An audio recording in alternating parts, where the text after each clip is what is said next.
तो हेलो बच्चों, स्वागत है आप सभी का अपने यूट्यूब चैनल सॉफ्ट स्टडी पर।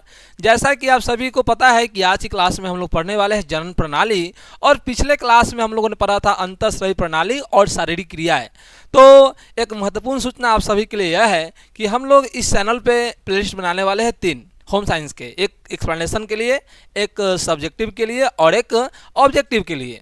तो अभी हम लोग पूर्ण व्याख्या कर रहे हैं। इस सीरीज के खत्म होने के बाद ही सब्जेक्टिव और ऑब्जेक्टिव की सीरीज इस चैनल पर स्टार्ट हो जाएगी।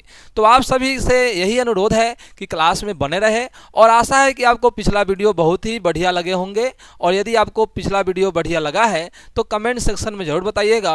और आज की क्लास में हम शुरू करने वाले हैं जनन प्रणाली, जो एक बहुत ही महत्वपूर्ण चैप्टर है। यह महत्वपूर्ण इसलिए हो जाता है क्योंकि Bihar board class 12 home science के एग्जाम में इस चैप्टर से 10 नंबर के प्रश्न पूछे जाते हैं। उससे अधिक हो सकता है लेकिन उससे कम नहीं हो सकता है। क्यों सर?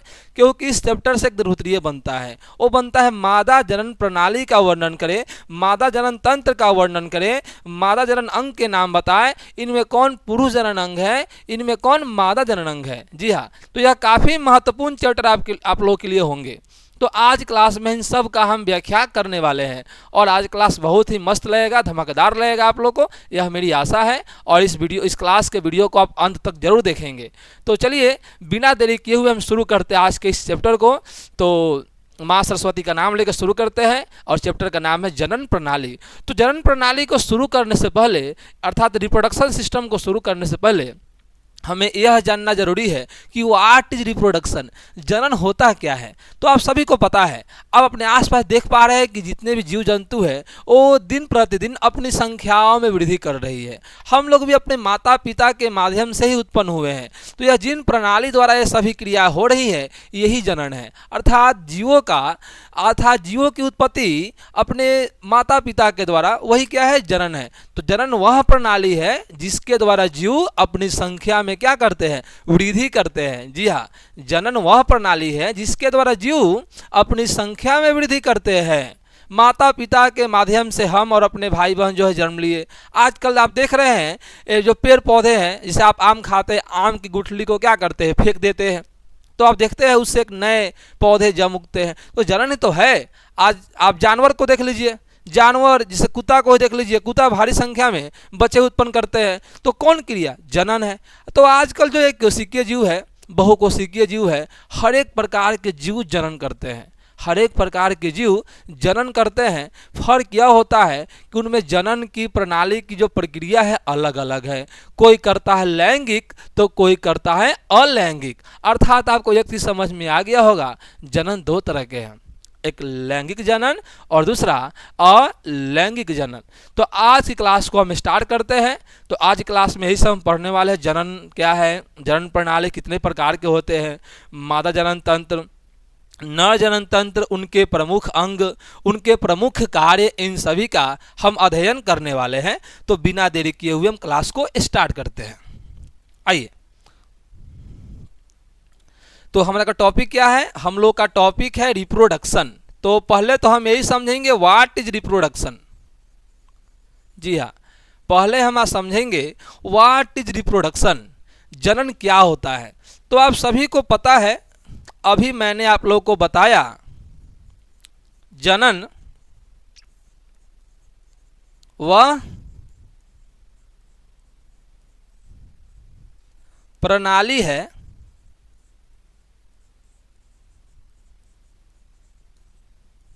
जिसके माध्यम से जीव में सभी आएंगे, एक कोशिकीय चाहे बहुकोशिकीय, अपनी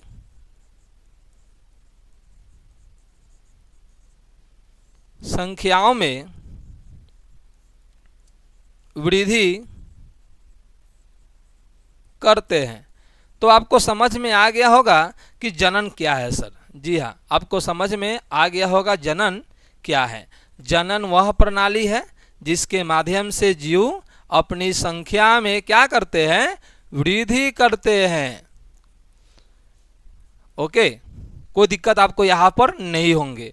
तो आशा है कि परिभाषा समझ में आ गया। एग्जाम में आपसे परिभाषा पूछा जनन क्या है तो बता देंगे, जनन वह प्रणाली है जिसके माध्यम से माध्यम से जीव अपनी संख्याओं में वृद्धि करते हैं। जी हाँ, ये है जनन। अब आपसे क्वेश्चन पूछ सकता है जनन के प्रकार, जनन के प्रकार, टाइप्स ऑफ रिप्रोडक्शन।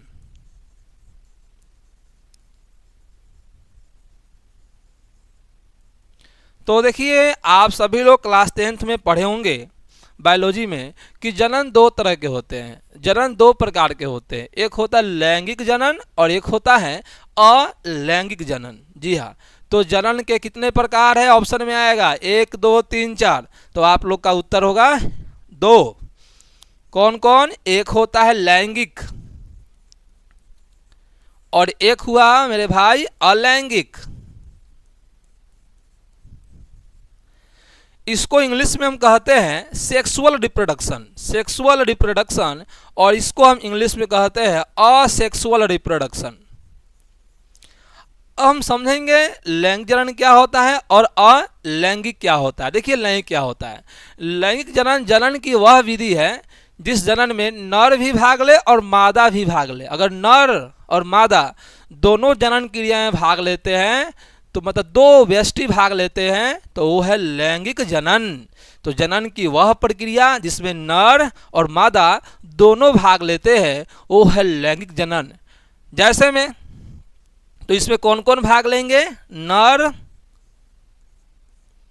युग्मक प्लस मादा युग्मक। तो जिस जनन में नर युग्मक और मादा युग्मक दोनों भाग लेता है, उस जनन को हम क्या नाम देते हैं? उस जनन को हम नाम देते हैं लैंगिक जनन। आप लोग पढ़े होंगे नर युग्मक किसको कहते हैं? आप लोग पढ़े होंगे सर, नर युग्मक होता है शुक्राणु। नर युग्मक किसे कहते हैं? शुक्राणु कहते हैं। और मादा युग्मक किसे कहते हैं? अंडाणु को कहते हैं। मतलब ये समझ में आ गया होगा, लैंगिक जनन में शुक्राणु और अंडाणु भाग लेगा, ये दोनों लेगा। और आप पढ़े हैं जब शुक्राणु अंडाणु मिलते हैं तो इनके क्रिया से, इन दोनों के मिलने से क्या होता है सर? निषेचन होता है। निषेचन, फर्टिलाइजेशन, आप लोग पढ़े होंगे निषेचन होता है और एक युग्मनज का निर्माण होता है। तो आपसे बिहार बोर्ड या अन्य बोर्ड क्वेश्चन पूछ सकते हैं कि निषेचन क्रिया होता है लैंगिक जनन की अलैंगिक जनन, तो आपका उत्तर होगा लैंगिक जनन। निषेचन में भाग लेते हैं नर मादा या दोनों, तो दोनों हो जाएगा। लैंगिक में कितने व्यष्टि भाग लेते हैं? 2। तो आशा है कि आपको लैंगिक जनन समझ में आ गया होगा कि जनन की वह प्रक्रिया जिसमें दो व्यष्टि भाग लेते हैं, अर्थात एक नर युग्मक भाग लेते हैं और एक मादा युग्मक भाग लेते हैं, और इन दोनों के निषेचन से युग्मनज बनता है। वही युग्मनज आगे चलकर एक जीव का रूप ले लेता है। आशा है कि आपको यह टॉपिक समझ में आ गया होगा। तो एग्जाम्पल मेरे को बता दीजिए, मानव में कौन सा जनन होगा? मानव में कौन सा जनन होगा? सोचिए सोचिए, मानव में कौन जनन होगा? तो मानव एक जीव है और जिसे अपने आप को देखिए, हम अभी कुछ देर पहले बताए हैं कि हम अपने माता और पिता के माध्यम से जन्म लिए हैं। अर्थात मादा और पिता नर, मतलब नर और मादा दोनों भाग लिए। तो इसको हम क्या नाम देंगे मेरे भाई? इसको हम नाम देंगे लैंगिक जनन। तो एक क्वेश्चन आप एग्जाम में आ चुका है, मानव में जनन की कौन सी विधि है? तो आपका उत्तर होगा लैंगिक जनन विधि। पेड़ पौधे में ये पूछता है, जानवर को देख लीजिए, जानवर में लैंगिक है, पुष्प में लैंगिक है कि नहीं है? ये आपसे क्वेश्चन एग्जाम में पूछ सकता है, इससे ज़्यादा नहीं पूछेगा। आइए, हाँ, कुछ पेड़ पौधे अलैंगिक जनन भी करते हैं। तो अब है अलैंगिक जनन क्या होता है, समझिए। तो जनन की वह प्रणाली जिसमें सिर्फ एक व्यष्टि, इसमें 2 भाग ले रहे थे। लैंगिक में कितने भाग ले रहे थे? 2। लेकिन जनन की वह प्रणाली जिसमें सिर्फ एक व्यष्टि भाग लेते हैं, उसको हम क्या नाम देंगे? अलैंगिक जनन, असेक्सुअल रिप्रोडक्शन नाम देते हैं। जैसे में आप सुने होंगे बैक्टीरिया, बैक्टीरिया का नाम सुने होंगे, बैक्टीरिया हो गया, बैक्टीरिया का नाम सुने होंगे।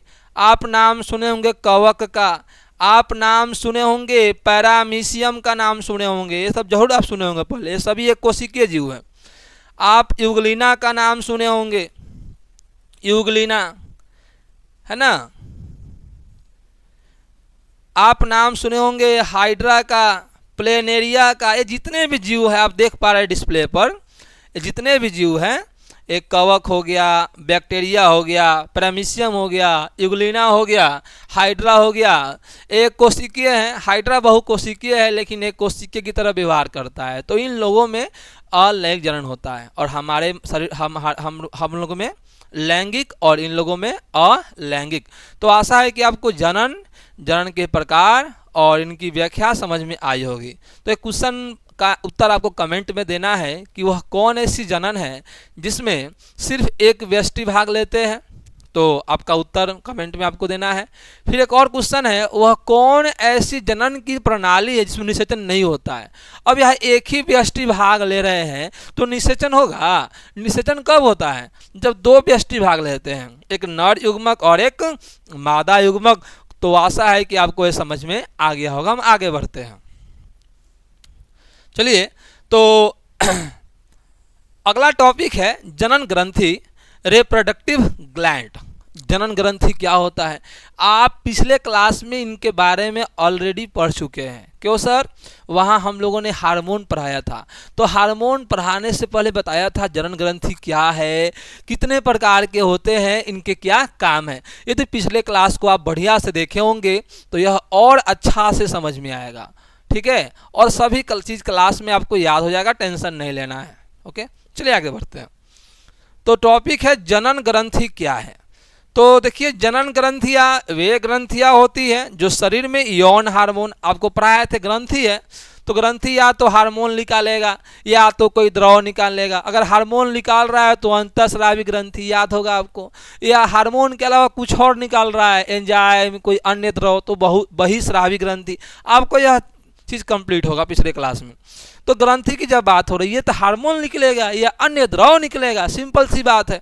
देखिए, तो जनन ग्रंथियाँ वे ग्रंथियाँ हैं जो शरीर में यौन हार्मोन, याद करो यौन हार्मोन, पुरुष में कौन सा याद है? पुरुष में एंड्रोजेन, एंड्रोजेन टेस्टोस्टेरोन याद आ रहा होगा, और मादा में प्रोजेस्टेरोन, रिलैक्सिन, है ना।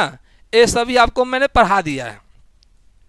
तो यौन हार्मोन का निर्माण करते हैं और जनन प्रक्रिया में सहायता करते हैं, यही ना है। जनन ग्रंथि वे ग्रंथि है जिनसे भी यौन हार्मोन निकलता है। यौन हार्मोन मतलब वही टेस्टोस्टेरोन, एंड्रोजन, एस्ट्रोजन, यही सब निकलता है और ये जनन क्रिया में क्या करती है? सहायता करती है। ये पुरुष और महिलाओं में भिन्न भिन्न होती है, सही बात है। पुरुष का जनन ग्रंथि अलग है, याद करो पुरुष में जनन ग्रंथि में हम पढ़ाए थे अंडाशय, सॉरी क्या बोलते हैं उसको, इस मादा में अंडाशय और पुरुष में हम क्या पढ़ाए थे? वृषण। आप डिस्प्ले पे देख सकते हैं, ये दोनों अलग अलग होते हैं, इनका काम भी अलग अलग होता है, ये हार्मोन भी अलग अलग निकालते हैं। आइए थोड़ा देखिएगा इसको। ये ऊपर वाला जो फिगर आप देख रहे हैं, इस फिगर को थोड़ा सा आप ध्यान से देखेंगे। ये जो फिगर है ये है मादा जनन प्रणाली। कौन सा है? मादा जनन प्रणाली का हिस्सा है। तो आप देख पा रहे हैं मादा जनन प्रणाली में क्या क्या है। फेलोपियन ट्यूब है, मतलब अंडवाहिनी है। इस भाग को देखिए, ये जो नलिका के रूप में इस तरह इधर आया है, इसको हम क्या नाम देते हैं? अंडवाहिनी।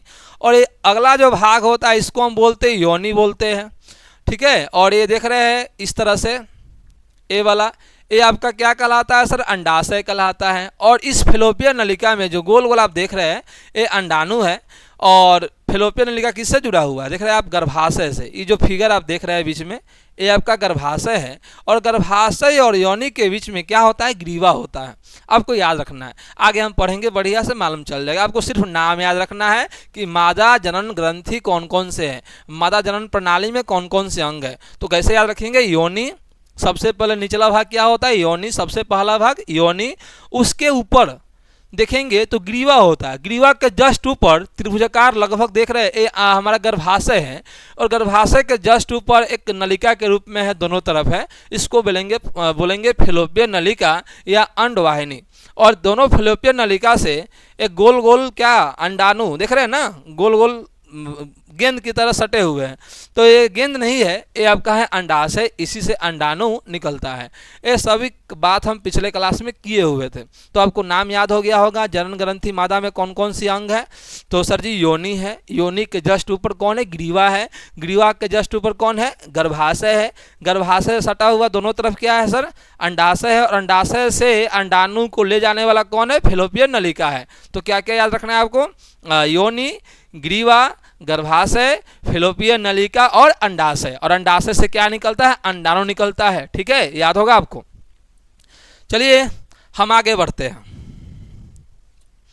अब ये नीचे वाला जो फिगर आप देख रहे हैं, ये पुरुष का जनन तंत्र है, पुरुष का जनन तंत्र है। तो आइए इनके नाम को भी थोड़ा सा हम देख लेते हैं। पुरुष के जनन तंत्र में जो सबसे ऊपर वाला भाग है ये मूत्राशय है, और ये देखिए नीचे वाला जो मुख्य इसमें होता है ना, जो मुख्य होता है, जो देख रहे हैं आप, ये वाला और ये वाला जो मुख्य होता है उसको याद करो। मादा में मुख्य जनन अंग कौन है? अंडाशय। और पुरुष में मुख्य जनन अंग कौन है? वृषण। तो वृषण यही याद है, शुक्राणु निर्माण होता है वृषण में ही। तो वृषण से एक नलिका देख रहे हैं आप जुड़ी हुई है, और ये नलिका जाके मिल रही है, कहाँ पे मिल रही है? मूत्रमार्ग में मिल रही है, आप देख पा रहे हैं। तो वृषण, और वृषण से जो पतली सी नलिका निकली है इसको हम बोलते हैं शुक्रवाहिका या शुक्र नलिका। ओके, और इसको हम बोलते हैं सीसन। पुरुषों का एक जनन अंग है सीसन, और सीसन के बीच में एक देख रहे रचना जा रही है पतली सी, उसको हम बोलते हैं मूत्रमार्ग। तो आपको याद रखना है पुरुष में जनन अंग कौन कौन से? सीसन, शुक्राशय, शुक्रवाहिका, है ना, यही सब जनन अंग है। तो आशा है कि आपको ये टॉपिक समझ में आ गया होगा, और आराम से बता सकते हैं कि यह पुरुष का जनन अंग कौन है, मादा कौन है। ऑब्जेक्टिव में पूछा जाता है इनमें से कौन पुरुष जनन अंग नहीं है, इनमें से कौन मादा जनन अंग है। तो आशा है कि आपको वहाँ गलती नहीं होंगे। ओके, एक मैं क्वेश्चन दूंगा आपको। आइए तो हम जानते हैं पुरुष जनन अंग के बारे में। अभी हमने बात किया कि सर जी पुरुषों में क्या क्या होता है? वृषण होता है, अधिवृषण, शुक्रवाहिका, प्रोस्टेट ग्रंथि, शुक्राशय, मूत्रमार्ग। तो पुरुष जनन तंत्र के मुख्य अंग कौन कौन से हैं? तो पुरुष जनन तंत्र के मुख्य अंग हैं वृषण, अधिवृषण, वृषण फिर अधिवृषण, आसान है याद करना। शुक्रवाहिका, प्रोस्टेट ग्रंथि, शुक्राशय, मूत्रमार्ग आप देख चुके हैं। इसको हम क्या बोलते हैं सर? वृषण बोलते हैं। इसको हम क्या बोलते हैं? पूरा जो बेलनाकार रचना है इसको हम बोलते हैं सीसन, और जो बीच वाला भाग है यही बता, इसको क्या बोलते हैं? बीच वाले भाग को हम बोलते हैं मूत्रमार्ग, जहाँ से वीर्य और मूत्र दोनों आते हैं। और इस जो ऊपर वाले भाग को हम क्या नाम देते हैं? ये तो पता है, मूत्राशय है। ओके, चलिए तो जनन से संबंधित कुछ महत्वपूर्ण बिंदु है, आपको थोड़ा ध्यान से सुनना है, यहाँ से आपको ऑब्जेक्टिव में क्वेश्चन मिलेंगे। समस्त जीवों में यह अद्वितीय क्षमता है, सही बात है, जितने भी जीव है सही में क्षमता है। किसकी क्षमता है? जनन करने की अपने जैव जीव को उत्पन्न कर सके। प्रायः जो सूक्ष्म जीव होते हैं उनमें एक बार में लाखों की संख्या, ये बहुत जानकारी वाली बात है, ध्यान रखिएगा। जो जीव जितना छोटा होगा वह उतनी संख्या में जीव का जनन करते हैं, संतान उत्पन्न करते हैं। जैसे में एक वायरस को देख लीजिए, एक बैक्टीरिया को देख लीजिए, ये लाखों की संख्या में, एक बार में लाखों की संख्या में जीवों की उत्पत्ति करते हैं। लेकिन मनुष्य को देख लीजिए, मुश्किल से एक या दो, एक बार में, कभी कभी जुड़वा बच्चे भी हो जाते हैं, आप सुनते होंगे। तो आप क्या समझे, जितने ही बड़े जीव है वो कम संतान उत्पन्न करते हैं। जो सूक्ष्म जीव है जितने छोटे हैं उनमें संतान उत्पन्न करने की क्षमता ज़्यादा होती है। अर्थात अगर जीव बड़ा है तो संतान उत्पन्न कम करेंगे, अगर जीव छोटा है तो संतान उत्पन्न ज़्यादा होगी। ध्यान रखना, वही बात यहाँ लिखा हुआ है। मनुष्य की बात कर ले, मनुष्य आदि विशाल जीवों में आते हैं और एक बार में 1 से 2, है ना, या 1 या 2 कभी कभी केस जिसको हम बोलते हैं जुड़वा बच्चे जन्म लेते हैं। मनुष्य एक सामाजिक प्राणी है, हम लोग समाज में रहते हैं। हम लोग कौन से प्राणी है? सामाजिक प्राणी है, तथा अपनी गतिशीलता एवं परंपरा को समाज में आगे चलाने हेतु संतानों की उत्पत्ति करते हैं। भाई संतान का उत्पत्ति क्यों जरूरी है? ताकि आपका पीढ़ी आगे बढ़ सके। अगर कोई मनुष्य अगर कोई व्यक्ति संतान की उत्पत्ति नहीं करता है तो उसका पीढ़ी वहीं पर जाके क्या हो जाएगा? समाप्त हो जाएगा। तो पीढ़ी को आगे बढ़ाने के लिए, वंश को आगे बढ़ाने के लिए, विभिन्नता को उत्पन्न करने के लिए वो क्या करते हैं, जीवों की उत्पत्ति करते हैं, अपनी संतान की उत्पत्ति करते हैं। ये इंपॉर्टेंट बात है, ध्यान रखना है। 43 से 45 वर्ष की आयु तक ही मानव द्वारा संतान की उत्पत्ति करना संभव है। यह ऑब्जेक्टिव में पूछ सकता है कि मानव किस उम्र तक संतान उत्पन्न कर सकते हैं, तो वह उम्र है 43 से 45 वर्ष। अगर उससे ऊपर अब संतान उत्पन्न करने की क्षमता मानव में क्या हो जाती है, कम हो जाती है, क्योंकि आपको पढ़ाए थे टेस्टोस्टेरोन पुरुषों में और स्त्रियों में एस्ट्रोजन प्रोजेस्टेरोन, इनकी बनाने की क्षमता खत्म हो जाती है। तो जब हार्मोन का स्रावन नहीं होगा तो स्वाभाविक है जनन प्रणाली आपका क्या हो जाएगा, अनकंट्रोल्ड होगा। ओके, तो याद रखिएगा मानव में जनन की उम्र जो है 43 से 45 वर्ष है। मानव में संतान उत्पत्ति हेतु एक विशिष्ट अंग का सृजन होता है। आपको पता है मानव में संतान के लिए उत्पन्न के लिए अलग अंग है, नर में अलग है, मादा में अलग है।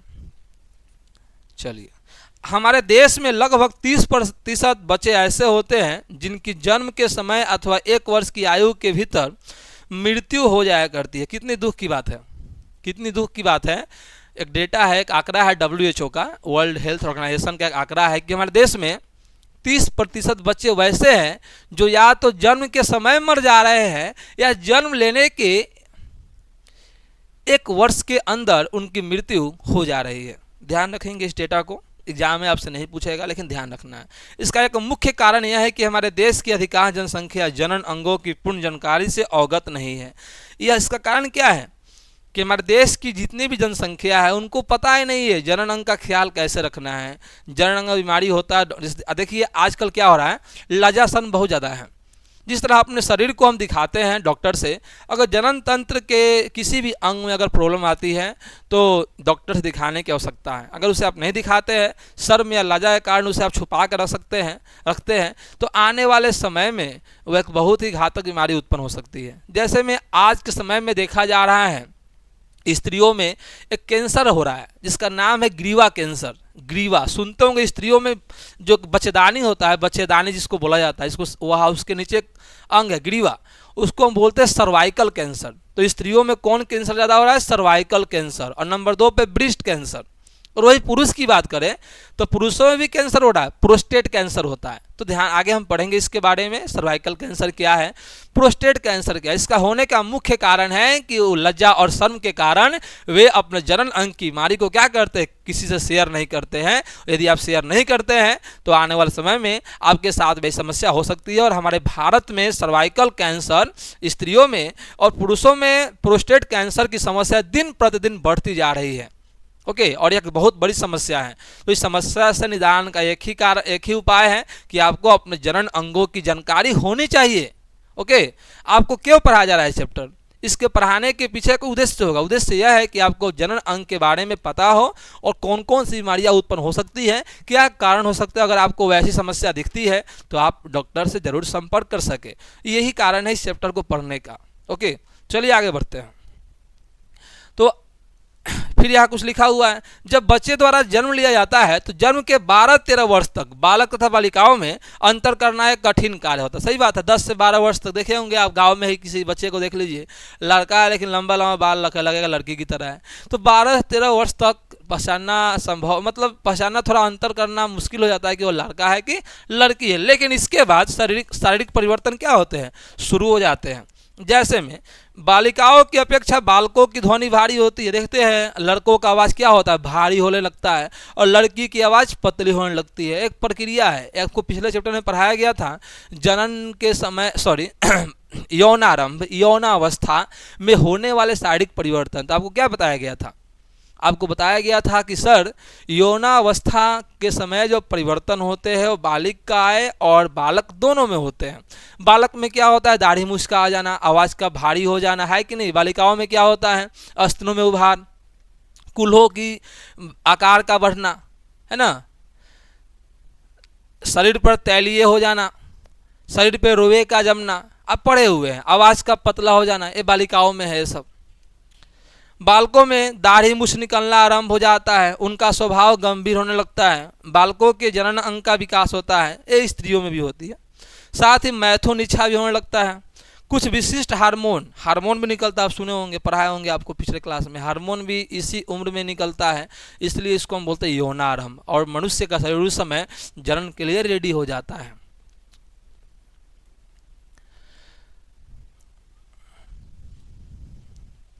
आइए हम बारी बारी से पहले अध्ययन करेंगे पुरुष जननांग, फिर पढ़ेंगे मादा जननांग।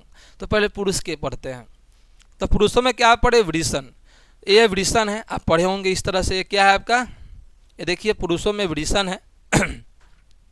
तो वृषण मानव शरीर का एक अत्यंत महत्वपूर्ण जननांग है। मानव में किस मानव का? ये पुरुष का है, ध्यान रखिएगा, आपको पढ़ा दिया गया ऑलरेडी पहले। ये पुरुष का एक महत्वपूर्ण जननांग है जो प्रजनन प्रणाली से संबंधित है, जो जनन संबंधित है। यह पुरुषों में 2 थैलियों, पूछता है इनकी संख्या कितनी होती है? वृषण की 2। तो वृषण क्या है? पुरुषों का एक प्रमुख जनन अंग है। इनकी संख्या कितनी होती है? 2 होती है। और यह जिस थैली में बंद होते हैं ना बाबू, जिस थैली में यह बंद होते हैं उस थैली को हम क्या नाम देते हैं? अंडकोश नाम देते हैं। क्वेश्चन पूछा गया है, वृषण जिस थैली में बंद होते हैं उस थैली को क्या बोलते हैं? उस थैली को हम बोलते हैं अंडकोश। याद रखेंगे सर, अंडकोश। तो यह पुरुषों में 2 थैलियों के रूप में स्क्रोटम बोले तो अंडकोश के भीतर स्थित होता है, जिनमें शुक्राणु उत्पन्न होते हैं। आपको पढ़ाया गया है कि वृषण में क्या उत्पन्न होते हैं? शुक्राणु। शुक्राणु बताना है कोशिकीय है कि बहुकोशिकीय है, तो ध्यान रखना है शुक्राणु क्या है? एक कोशिकीय है। वृषण न केवल जनन क्षमता से जुड़ा है बल्कि यह टेस्टोस्टेरोन हार्मोन, याद है वृषण से कौन सा हार्मोन निकलता है? टेस्टोस्टेरोन। याद करो, बताया था मैंने वहाँ पे। एंड्रोजन एक तरह का, एंड्रोजन मतलब मेल हार्मोन, एस्ट्रोजन मतलब फीमेल हार्मोन। तो एंड्रोजन के अंदर टेस्टोस्टेरोन होता है जो वृषण से निकलता है, जो जनन क्रिया में क्या करता है? सहायता करता है। आइए, जो पुरुषों के शारीरिक विकास, यौन विशेषताओं तथा मांसपेशियों के विकास के लिए उत्तरदायी होता है, जो पुरुषों में क्या करता है? तो समझ गए होंगे, यह यौन क्रिया, शारीरिक अंगों का विकास, इन सभी कार्यों में हेल्प करता है। तो वृषण समझ में आ गया होगा। वृषण पुरुषों का एक प्रमुख जनन अंग है। इनकी संख्या 2 होती है। एग्जाम में सब्जेक्ट में पूछेगा इनकी संख्या कितनी है? 2 होती है। और ये जिस थैली में लटके होते हैं उसको अंडकोश बोलते हैं। इससे शुक्राणु बनते हैं और इससे एक हार्मोन भी निकलता है, उसका नाम है टेस्टोस्टेरोन, जो शारीरिक अंगों के विकास, यौन अंगों के विकास, मांसपेशियों के विकास में क्या करता है? सहायता करता है। तो आशा है कि आपको ये समझ में आ गए होंगे। आगे बढ़ते हैं। वृषण के कार्य अभी पढ़े, इसका कार्य क्या है? शुक्राणुओं का निर्माण करना, टेस्टोस्टेरोन हार्मोन का निर्माण करा, पुरुष जननांग का विकास। अभी तो पढ़े भाई। वृषण क्या करता है? शुक्राणु का निर्माण, टेस्टोस्टेरोन का निर्माण, पुरुष जननांग का विकास, द्वितीयक लैंगिक लक्षण का विकास, जैसे शरीर पर बालों का उगना, आवाज का भारी होना, है ना, कंधों का चौड़ा होना, ये सही परिवर्तन वृषण द्वारा ही होते हैं। तो वृषण का काम समझ गए?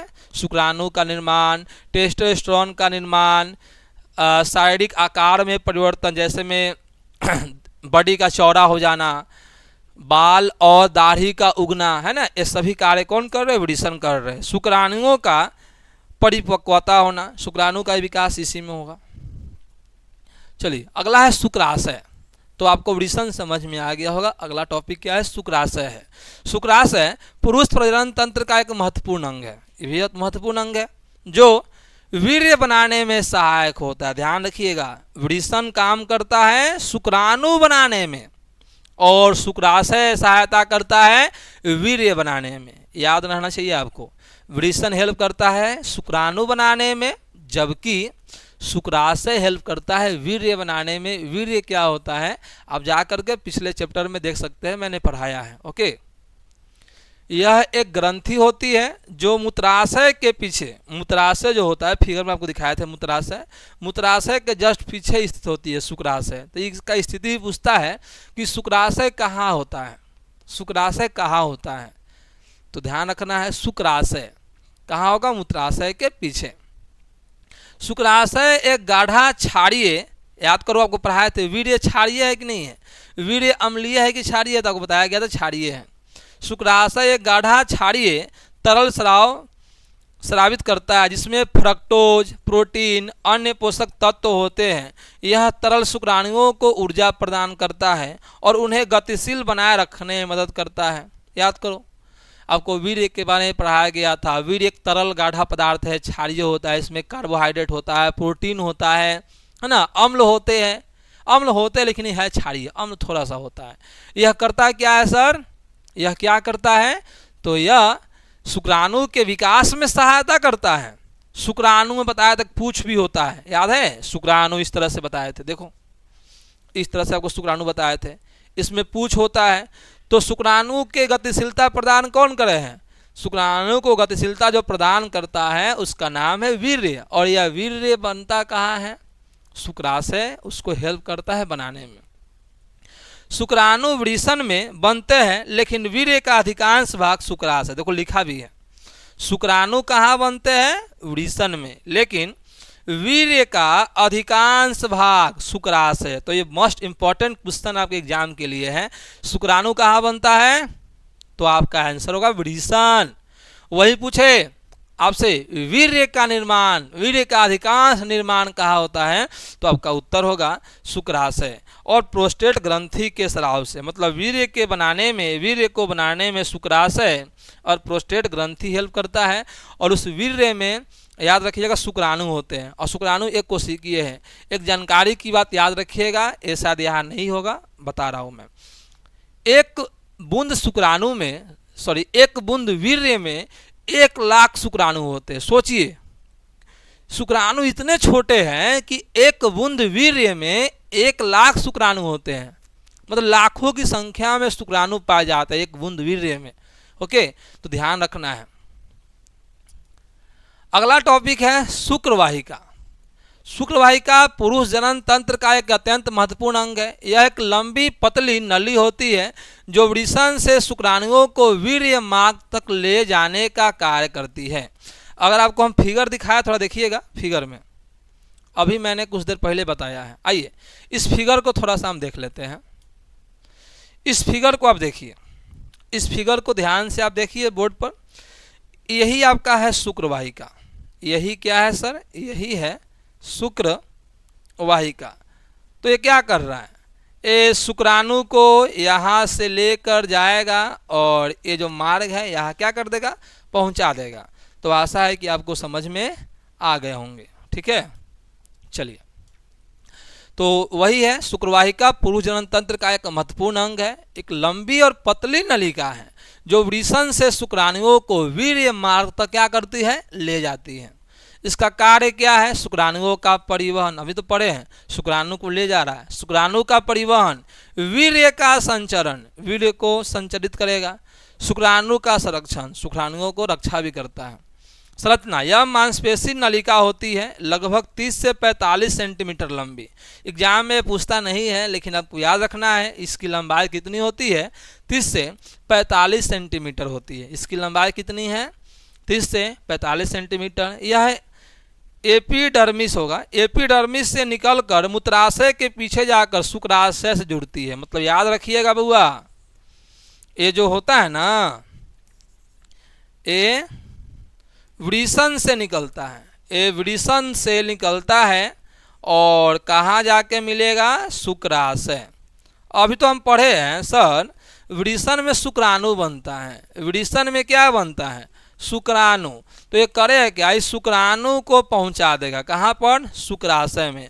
और आप पढ़े हैं शुक्राशय किसका निर्माण करता है, वीर्य का निर्माण करता है। और इस वीर्य में क्या क्या होते हैं, अन्य द्रव भी होते हैं, प्लस में इस वीर्य में और क्या होता है सर, इस वीर्य में शुक्राणु भी होता है, अन्य द्रव प्लस शुक्राणु भी होते हैं। तो आपको समझ में आ गया होगा शुक्रवाहिका क्या है। तो एक लंबी नलिका है जो वृषण से शुक्राणुओं को लेकर के शुक्राशय तक पहुंचाती है, ध्यान रखिएगा। जब और वहाँ पे वीर्य के निर्माण में ही सहायता करता है, कौन, यही शुक्राणु। चलिए यहाँ लिखा हुआ देखिए, शुक्रवाहिका, शुक्रवाहिका शुक्राणुओं को उनके गंतव्य तक पहुंचाने वाली मुख्य नली, बता दो दिया। शुक्रवाहिका क्या कर रहा है, शुक्राणु को उनके गंतव्य स्थान तक पहुंचा रहा है।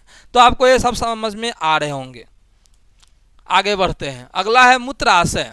अगला क्या है, मूत्राशय। तो मूत्राशय एक खोखला पेशीय अंग है जो शरीर में बनने वाले मूत्र को अस्थायी रूप से संग्रहित करने का कार्य करता है।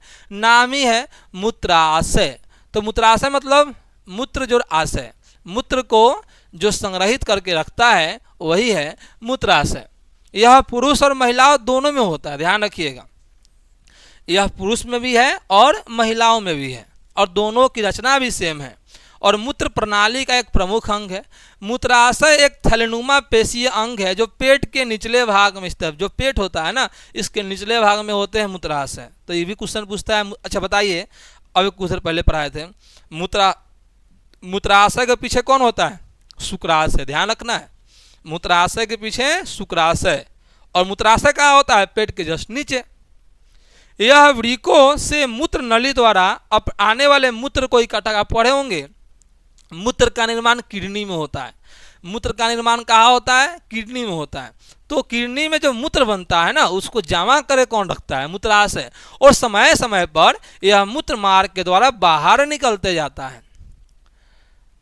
मूत्राशय लगभग 400 से 600 मिलीलीटर, देखिए इंपॉर्टेंट पॉइंट है, याद रखिएगा। जो मूत्राशय होता है कितना मूत्र जमा कर सकता है?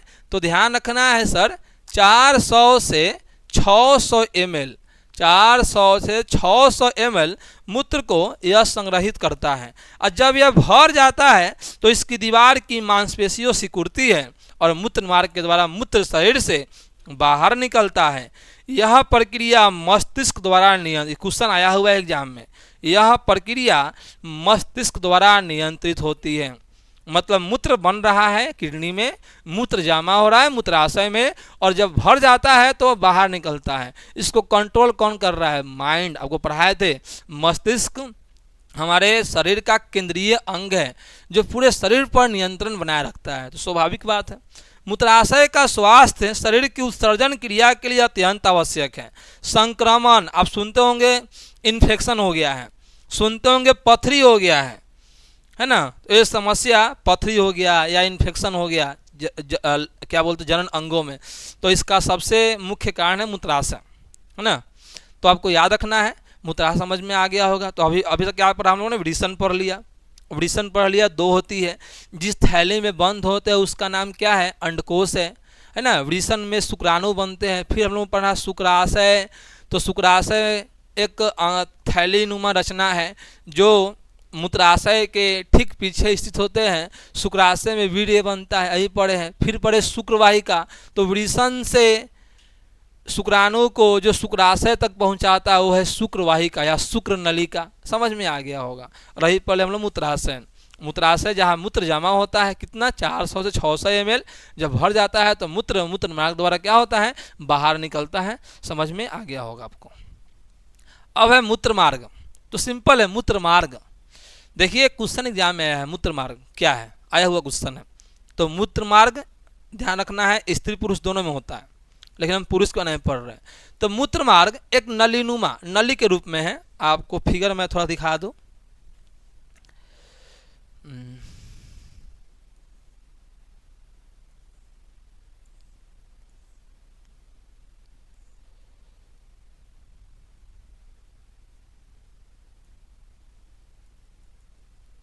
चलिए आप फिगर को देखिए थोड़ा सा, यही आपका मूत्र मार्ग है। यही आप जो बीच में देख रहे हैं ना, इस तरह से जो कलर किया हुआ आप देख रहे हैं, यही पुरुषों में क्या है? मूत्र मार्ग है। ध्यान रखेंगे आप लोग, यही आपका मूत्र मार्ग है पुरुषों में। और इस मार्ग से दो चीज निकलता है, एक तो मूत्र निकलता है और मूत्र के साथ साथ वीर्य भी निकलता है। लेकिन स्त्रियों में मूत्र मार्ग और वीर्य मार्ग दोनों अलग अलग होता है, ध्यान रखेंगे। पुरुषों में मूत्र मार्ग से मूत्र भी निकलता है, वीर्य भी निकलता है, लेकिन स्त्रियों में ये मार्ग मूत्र के लिए अलग मार्ग होते हैं और वीर्य के लिए वीर्य बोल रहे हैं, सॉरी। चलिए आगे चलते हैं।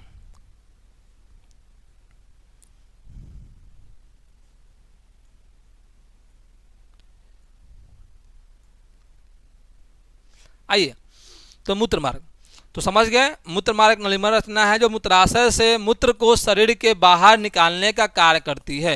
यह मूत्र प्रणाली का अंतिम भाग है। जो मूत्र प्रणाली का अंतिम भाग है। यह पुरुष और महिलाओं में मूत्र मार्ग की लंबाई और कार्य थोड़ा भी, यही बताया हूँ मैं, पुरुष में और महिलाओं में मूत्र का जो लंबाई है और कार्य दोनों अलग अलग है। मूत्र एक मार्ग एक संकीर्ण नली है, देखिए बहुत पतला था, जो मूत्राशय से शुरू होकर शरीर के बाहर तक जाती है। इसका मुख्य कार्य मूत्र को बाहर निकालना है। मुख्य कार्य क्या है मूत्र मार्ग का, ध्यान रखना है, मूत्र को बाहर निकालना। लेकिन हम बताए हैं पुरुषों में मूत्र मार्ग के द्वारा ही वीर्य बाहर निकलता है। चलिए थोड़ा कुछ जानते हैं, यहाँ लिखा हुआ है पुरुषों में मूत्र मार्ग लंबा, पुरुषों में इसकी लंबाई कितना है 18 से 20 सेंटीमीटर। इंपॉर्टेंट क्वेश्चन है, पुरुषों में मूत्र मार्ग लंबा होता है 18 से 20 सेंटीमीटर और यह वीर्य को भी बाहर निकाल, ये बताया ना कि पुरुषों में जो मूत्र मार्ग है इससे मूत्र तो निकलेगा ही निकलेगा, साथ में वीर्य भी निकलेगा, ये दोनों को निकालता है। लेकिन स्त्रियों में ये दोनों मार्ग अलग अलग है, जबकि महिलाओं में यह छोटी होती है, लगभग कितना 4 सेंटीमीटर।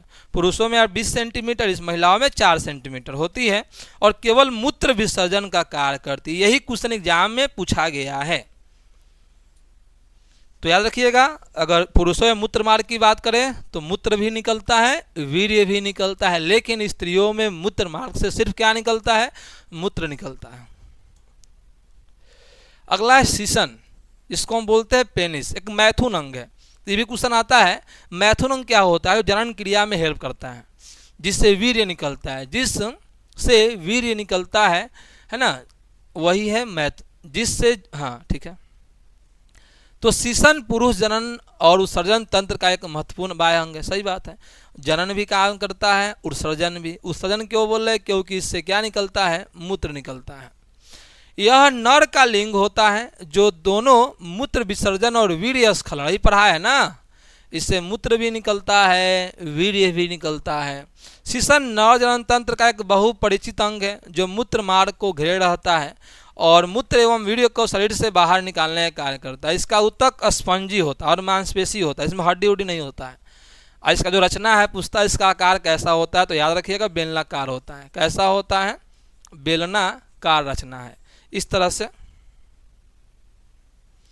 इस तरह का भी रचना आप देखे हैं ना, यही है आपका क्या बोलते हैं, इसी को हम नाम दिए हैं सीसन।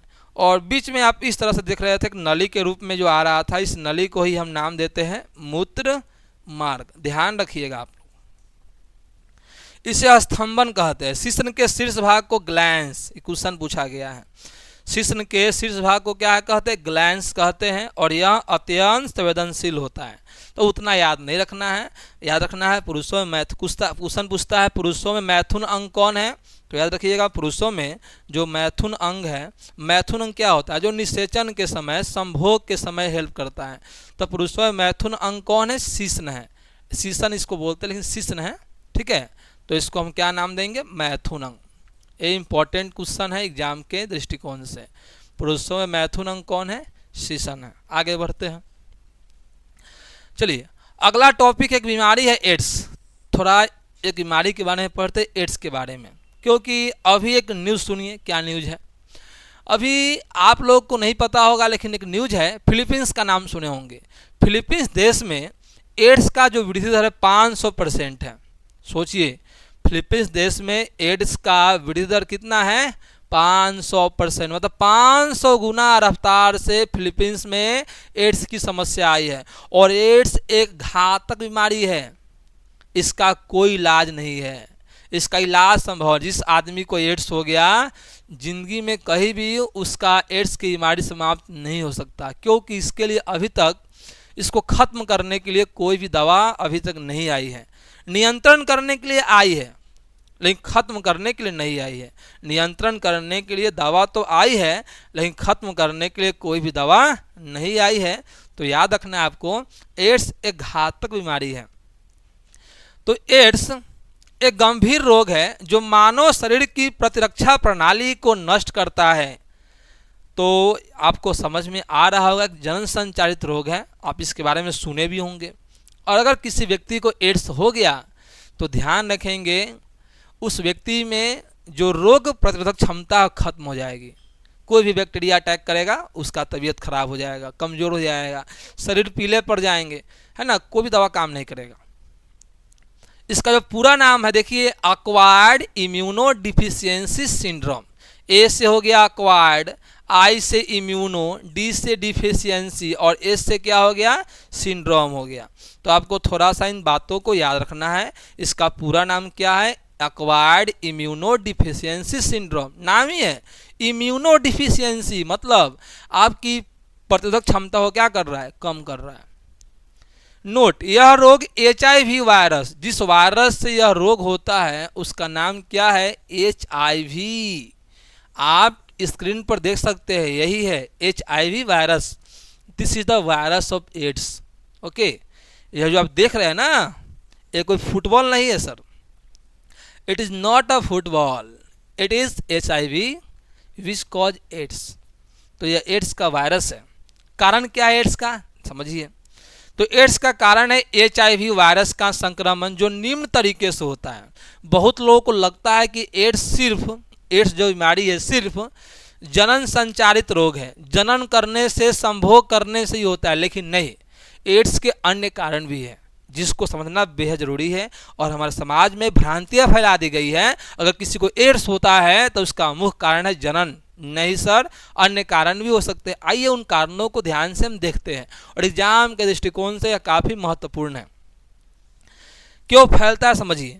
असुरक्षित यौन संबंध अभी बताया है, अगर यौन संबंध है तो फैलता ही फैलता है। उसके अलावा संक्रमित रक्त का संक्रमण, अगर किसी व्यक्ति को एड्स हुआ है और यदि आपको ब्लड की आवश्यकता है, और यदि उसके ब्लड को आपके शरीर में क्या कर दिया जाए, ट्रांसप्लांट कर दिया जाए, ट्रांसफ़र कर दिया जाए, तो उसको तो एड्स हुआ ही है और आपको भी एड्स कर लेगा। तो देखिए, जनन नहीं हुआ, लेकिन अगर संक्रमित व्यक्ति के ब्लड को अगर आपके शरीर में डाला गया तो उनको भी क्या हो गया, एड्स हो गया।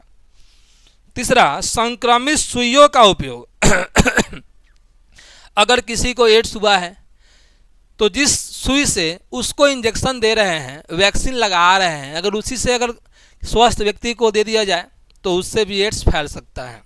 माँ से बच्चे को, ध्यान रखिएगा, माँ से बच्चे को भी एड्स फैलता है। ये बहुत इंपॉर्टेंट पॉइंट है, लोग को लगता है गलत। जिस स्त्री को एड्स हुआ है, मान लीजिए जिस स्त्री को एड्स हुआ है, यदि उनके बच्चे का जन्म होता है, वो स्तनपान कराती है, तो उनके बच्चे को भी एड्स जैसी बीमारी हो सकती है।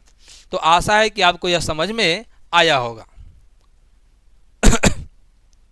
एड्स से बचाव के तरीके वही है, सुरक्षित यौन संबंध, स्वच्छ और प्रमाणित रक्त चढ़ाए, मतलब रक्त चढ़ाना है तो ब्लड बैंक से लेके आइए, खुद से लेके आइए।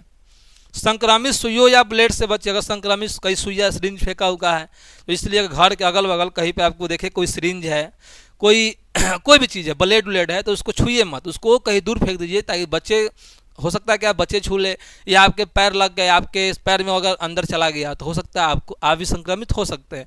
तो इन सब चीज़ से बचना है आपको। गर्भवती महिलाएं HIV की जाँच कराए, जो गर्भवती महिला है उनको HIV का जाँच जरूर कराना चाहिए। HIV पॉजिटिव लोगों के साथ सावधानी पूर्वक संपर्क, जिन लोगों को HIV वायरस का संक्रमण है उन लोगों से दूरी बनाए रखिए, यही उपाय है। एड्स का उपचार, एड्स का अब तक पूर्ण इलाज नहीं है, अभी बताया हूँ मैं, एड्स का अब तक कोई भी इलाज नहीं है, ठीक है। लेकिन एक दवा है, एंटी रिट्रोवायरल थेरेपी नामक दवाओं से HIV को नियंत्रित किया जा सकता है। दवा है, इसका नाम है एंटी रिट्रोवायरल थेरेपी। तो एड्स का इलाज तो नहीं है, लेकिन दवाओं के माध्यम से इन्हें हम कंट्रोल कर सकते हैं। आइए, प्रत्येक वर्ष एड्स दिवस मनाते हैं। प्रत्येक वर्ष क्या मनाते हैं, एड्स दिवस, ताकि लोगों को एड्स बीमारी के बारे में बता सके, जागरूकता फैला सके। क्योंकि हम बताए ना अभी कुछ देर पहले कि लोग आज शर्म लज्जा के कारण बीमारी भी लोगों छुपाते हैं। अगर ये छुपा रहे हैं तो आपके लिए वो घातक है और पूरे समाज के लिए घातक है। एड्स दिवस कैसे याद रखेंगे इसको देखिए। एड्स में क्या होता है, फॉर्म AIDS, एस को काट दो, ए को काट दो, इसको हम बोलेंगे फर्स्ट, और डी से क्या हो गया, दिसंबर। तो आपसे कोई पूछे एड्स दिवस कब मनाते हैं, 1 दिसंबर को। कैसे याद, समझ में आया ना। AIDS लिखते हैं, आई को हम क्या बोलते हैं, एक बोलते हैं, और डी से क्या हो गया, दिसंबर हो गया। तो एड्स दिवस कब मनाते हैं, तो एड्स दिवस मनाते हैं 1 दिसंबर को। ये इंपॉर्टेंट प्रश्न आपके एग्जाम में आया हुआ है और आ सकता है। एड्स दिवस प्रत्येक वर्ष 1 दिसंबर को मनाते हैं। इसका उद्देश्य समझ गए, HIV के प्रति लोगों को क्या करना, जागरूकता करना। यह दिवस एक HIV एड्स की रोकथाम, परीक्षण और उपचार के बारे में जानकारी फैलाता है।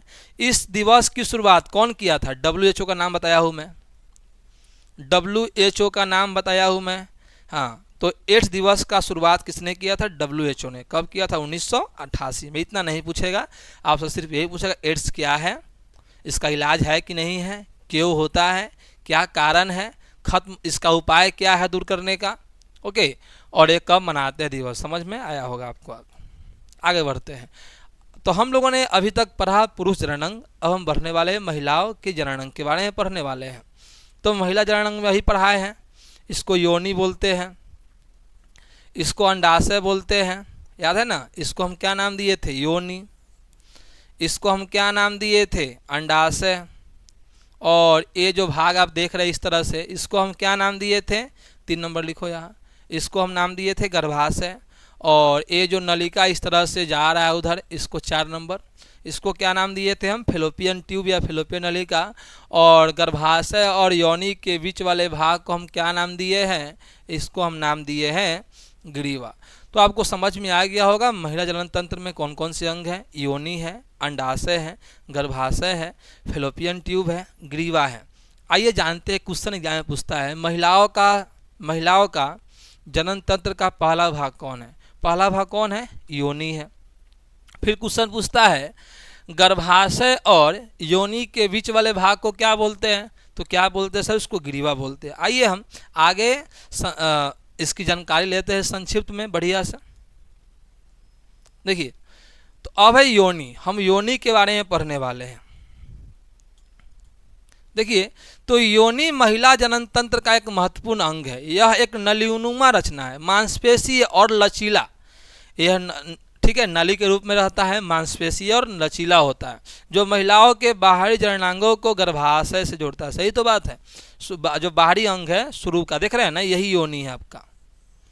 यही क्या है सर? देखिए, ये जो है ना योनि है, योनि का पार्ट है। इसको हम इंग्लिश में क्या बोलते हैं? वैजिना बोलते हैं, है ना। ये योनि है और ये क्या है? ये है गर्भाशय। तो योनि क्या करता है सर? गर्भाशय को जोड़ता है। और जो बीच वाला भाग है इसको हम क्या नाम दिए थे? ग्रीवा या सर्विक्स भी इसको कहते हैं। ठीक है। योनि एक खोखली मांसपेशीय नली है जो बाह्य जननांगों शुरू होकर गर्भाशय के ग्रीवा तक जाती है। सिंपल सी बात है। कार्य, इसका मुख्य कार्य संभोग के दौरान पुरुष के शीर्षण को ग्रहण करना। अभी कुछ देर पहले बताया है। पुरुषों में मैथुन अंग कौन है? तो पुरुषों में जो मैथुन अंग है उसका नाम है शीर्षण। और योनि क्या करता है? शीर्षण को ग्रहण करता है संभोग के दौरान। क्वेश्चन एग्जाम में आया हुआ है, संभोग के दौरान शीर्षण को या मैथुन अंग को ग्रहण कौन करता है? तो उसका नाम होगा योनि। और योनि समझ गए, मांसपेशीय रचना है, थैलेनुम। ठीक है, आगे आइए। और मासिक धर्म के दौरान रक्त को बाहर निकलता है। आप सुने होंगे मासिक धर्म के बारे में। तो मासिक धर्म के समय रक्त बाहर निकलता है योनि मार्ग से, मूत्र नहीं निकलता है। मूत्र के लिए अलग मार्ग है, बताया है कुछ देर पहले। इसके अलावा योनि शिशु के जन्म मार्ग, मतलब जन्म, शिशु का जन्म भी किस मार्ग से होता है? योनि। तो योनि के 3 काम हुए। पहला काम क्या है समझ गए आप लोग? शीर्षण को ग्रहण करना संभोग के दौरान। दूसरा जो मासिक स्राव है उसका क्या करना? उसको स्रावित करना। और जो तीसरा काम है जन्म के दौरान शिशुओं को बाहर निकालना। तो शिशु के दौरान, जन्म के दौरान जो शिशु बाहर निकलते हैं वो मुख्य अंग कौन है उससे? वो है योनि। योनि की दीवारें लचीली होती है और इसमें प्राकृतिक स्राव होता है जो संक्रमण से रक्षा करता है। योनि का स्वास्थ्य महिलाओं के लिए जरूरी है और अगर स्वस्थ नहीं है तो फिर आपको दिक्कतें आ सकती है। तो इसलिए हम बोले हैं कि लज्जा शर्म को छोड़ना है। और यदि आपको किसी भी जननांग में समस्या है तो लड़का हो चाहे लड़की, उन्हें डॉक्टरों से संपर्क करना चाहिए। आपको आशा है कि समझ में आया होगा। अगला हमारा टॉपिक है ग्रीवा। अभी पढ़े हैं। तो सबसे पहला अंग कौन है? योनि है। और योनि के जस्ट ऊपर क्या था? ग्रीवा। आप पिछले इसमें देख सकते हैं, योनि के जस्ट ऊपर वाले भाग को हम क्या नाम दिए हैं? ग्रीवा नाम दिए हैं। तो ग्रीवा महिला जनन तंत्र का वह हिस्सा है जो गर्भाशय को योनि से जोड़ता है। जी हाँ, और इसके ऊपर जस्ट क्या होता है, गर्भाशय होता है। तो देख सकते हैं आप, गर्भाशय ऊपर है और गर्भाशय को योनि से जोड़ने वाला यही ना है, देखिए। तो गर्भाशय ऊपर, योनि नीचे, तो योनि और गर्भाशय को जोड़ने वाले भाग को क्या नाम देंगे, ग्रीवा। इसे गर्भाशय मुख भी कहते हैं। ग्रीवा एक संकरी नली, देखिए बहुत पतला नली है जो गर्भाशय के नीचे होती है। आप समझ में आ ही गया होगा। चलिए, आपको इतना ही याद रखना है इसमें, ठीक है। और एक और बात, इसमें ग्रीवा के कैंसर के लिए नियमित जांच अवश्य, हम बोले हैं ना, स्त्रियों में सबसे अधिक अगर कोई कैंसर हो रहा है तो उसका नाम है, इसी से कैंसर होता है, उसका नाम है सर्वाइकल कैंसर। क्या नाम है, सर्वाइकल कैंसर, जिसको हम बोलते हैं हिंदी में ग्रीवा कैंसर। और ये स्त्रियों में आज बहुत ज़्यादा हो रहा है, और पुरुषों में प्रोस्टेट कैंसर। तो एग्जाम में क्वेश्चन आया भी है, स्त्रियों में कौन सी कैंसर होती है, तो ग्रीवा कैंसर सबसे अधिक, और पुरुषों में प्रोस्टेट कैंसर। चलिए आगे बढ़ते हैं। अगला टॉपिक है गर्भाशय। तो आप पढ़ चुके हैं, योनि पढ़ चुके हैं, योनि के ऊपर ग्रीवा, ग्रीवा के ऊपर गर्भाशय, आपको याद हो गया होगा ये। चलिए आगे बढ़ते हैं। नामीय गर्भाशय, गर्भाशय क्या है सर, गर्भाशय स्त्रियों का वह जननांग है जहाँ किसका विकास होता है, भ्रूण का विकास होता है। तो आपसे क्वेश्चन पूछेगा भ्रूण का विकास कहाँ होता है, तो गर्भाशय में, या गर्भधारण कहाँ होता है, तो गर्भाशय में। देखिए, गर्भाशय महिला प्रजनन तंत्र का एक महत्वपूर्ण आंतरिक भाग है। यहाँ गर्भधारण होता है, गर्भधारण मतलब बच्चे का विकास, भ्रूण का विकास होता है। ये इंपॉर्टेंट क्वेश्चन है, स्टार मार्क लगा दीजिए इसको। गर्भाशय खोखला मांसपेशीय अंग है जो महिला के निचले पेट के नीचे में स्थित होती है। इसका आकार लगभग नाशपाती, जैसे भी क्वेश्चन एग्जाम में आया हुआ है कि गर्भाशय का आकार कैसा होता है, तो नाशपाती की तरह। गर्भाशय की मुख्य भूमिका गर्भधारण के बाद भ्रूण को सुरक्षित रखना और उसका विकास करना, अभी बताया हूँ मैं। इसका मुख्य काम क्या है, भ्रूण का विकास करना। तो एग्जाम में अगर पूछे गर्भाशय क्या है, तो गर्भाशय महिला प्रजनन तंत्र का वह हिस्सा है जो भ्रूण को सुरक्षित रखता है तथा उसके विकास में सहायता करता है। गर्भाशय की दीवार मांसपेशियों और रक्त संपन्न होती है, इसमें मांसपेशियां भी होती है। रक्त संपन्न मतलब इसमें रक्त का स्राव भी होता है, जिससे यह गर्भधारण के दौरान फैलती और सिकुड़ती है। यदि गर्भधारण नहीं होता है तो गर्भाशय की भीतरी परत मासिक धर्म के रूप में बाहर निकल, आपको पढ़ाए थे। यदि गर्भधारण हुआ तो यह फैलता है, लेकिन गर्भधारण नहीं हुआ तो इसकी भीतरी टूट करके 28वें दिन पर मासिक धर्म के रूप में योनि से बाहर निकलती है। याद होगा आपको, तो समझ में आएगा। अगर जनन हुआ, अगर निषेचन हुआ तो क्या होगा, इसका विकास होगा। अगर निषेचन नहीं हुआ तो यह भीतरी फट करके योनि मार्ग से 28वें दिन पर बाहर निकलती है, जिसको हम बोलते हैं मासिक स्राव। अगला है अंडाशय। तो आप लोग 3 चीज़ पढ़ चुके हैं, योनि, फिर ग्रीवा, फिर गर्भाशय। अब है अंडाशय। तो नामीय अंडाशय मतलब अंडाशय में क्या रहता होगा सर, अंडाणु। जी हाँ, अंडाणु कहाँ रहता है, अंडाशय में। तो अंडाशय महिला जनन तंत्र का एक महत्वपूर्ण आंतरिक अंग है। ये सब आंतरिक है। आंतरिक क्यों बोल रहे हैं, ये शरीर के अंदर है। यह जोड़ीदार मतलब इनकी संख्या पूछता है 2, ध्यान रखिएगा। देखिए, अंडाशय 2 होते हैं, ध्यान रखना, जो महिला के शरीर के दोनों ओर है। अब फिगर में आप देख सकते हैं, इस फिगर को थोड़ा देखिए। यही वाला भाग ना आपका अंडाशय है, देखिए यही अंडाशय है, ए और ए। कितना है, 2 है ना, एक दाएं तरफ एक बाएं तरफ। चलिए आगे बढ़ते हैं। समझ में आपको यहां तक आ गया होगा। और याद करो, महिला में हार्मोन को कौन निकालता है, पुरुष में वृषण निकाल रहा था, महिला में हार्मोन को कौन निकालेगा, अंडाशय ही।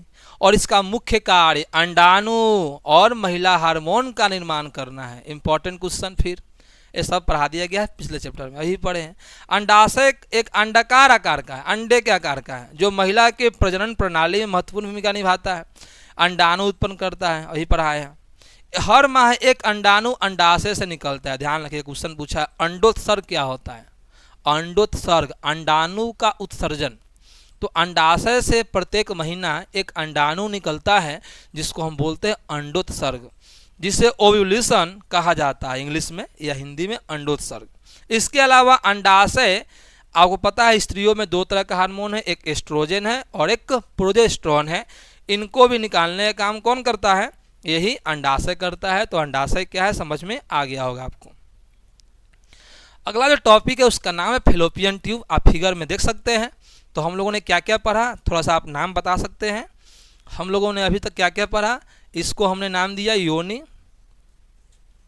और इस ऊपर वाले को नाम दिया हम लोगों ने ग्रीवा, पतला जो नली आप देख रहे हैं।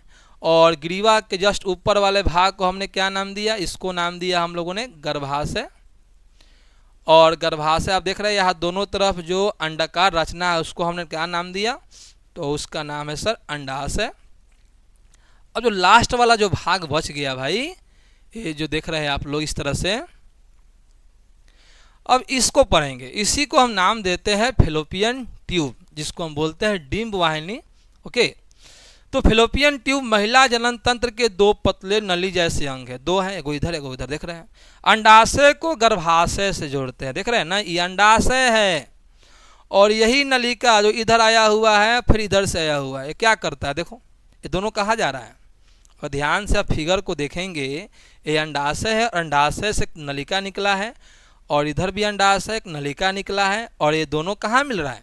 गर्भाशय में। तो क्वेश्चन आया हुआ है अंडाशय से गर्भाशय को जोड़ने वाला कौन है? तो उसका उत्तर होगा फैलोपियन ट्यूब। आसान प्रश्न है भाई। तो दो चीज मैंने पढ़ा, योनि को गर्भाशय से जोड़ने वाला तो ग्रीवा, अंडाशय को गर्भाशय जोड़ने वाला तो फैलोपियन ट्यूब। फिगर समझे होंगे तो समझ में आ गया होगा आपको। यह वीडियो बहुत धमकदार है, आपको अच्छा लग रहा होगा, याद भी हो रहा होगा। फैलोपियन ट्यूब जोड़ीदार, जोड़ीदार मतलब दो है, एक दाएं और एक बाएं। अंडाशय भी दो, फैलोपियन ट्यूब भी दो। और प्रत्येक अंडाशय के पास, ये कहाँ होता है सर? अंडाशय के पास होता है। इनका मुख्य कार्य अंडाणु को अंडाशय से गर्भाशय तक पहुंचाना। अंडाणु को यहाँ से निकालेगा, काम क्या है सोचिए ना। अंडाशय में अंडाणु बन रहा है, तो अंडाणु को निकाल कर कहाँ पहुंचाएगा? गर्भाशय तक, यही इनका काम है।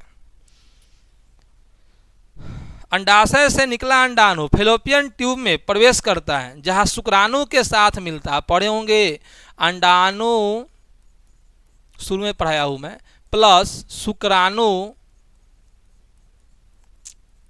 ये दोनों मिलेगा तो एक क्रिया होता है जिसको हम नाम देते हैं निषेचन। क्या नाम देते हैं? निषेचन। आपको यह याद होगा, निषेचन नाम देते हैं। और जो चीज़ बनता है एक कोशिकीय, उसको हम बोलते हैं युग्मनज। क्या बोलते हैं? युग्मनज बोलते हैं। निषेचित अंडाणु फिर गर्भाशय की ओर बढ़ता है, जहाँ वह गर्भाशय गर्भधान करता है। पढ़े हैं गर्भाशय में गर्भधान होता है। फैलोपियन ट्यूबों की सूजन या रुकावट से बांझपन हो सकता है। आप सुने होंगे बांझपन। बांझपन में क्या होता है कि बच्चे जन्म नहीं लेते स्त्रियों में, तो बांझपन होने का मुख्य कारण पूछ सकता है। तो फैलोपियन नलिका में सूजन अगर हो गया तो अब बांझपन जैसी स्थिति उत्पन्न कर सकता है। तो दो चीज़ याद रखना है। इनकी संख्या कितनी है? तो दो। क्या करता है? अंडाशय को गर्भाशय से जोड़ता है, अंडाणु को गर्भाशय में पहुंचाने का काम करता है।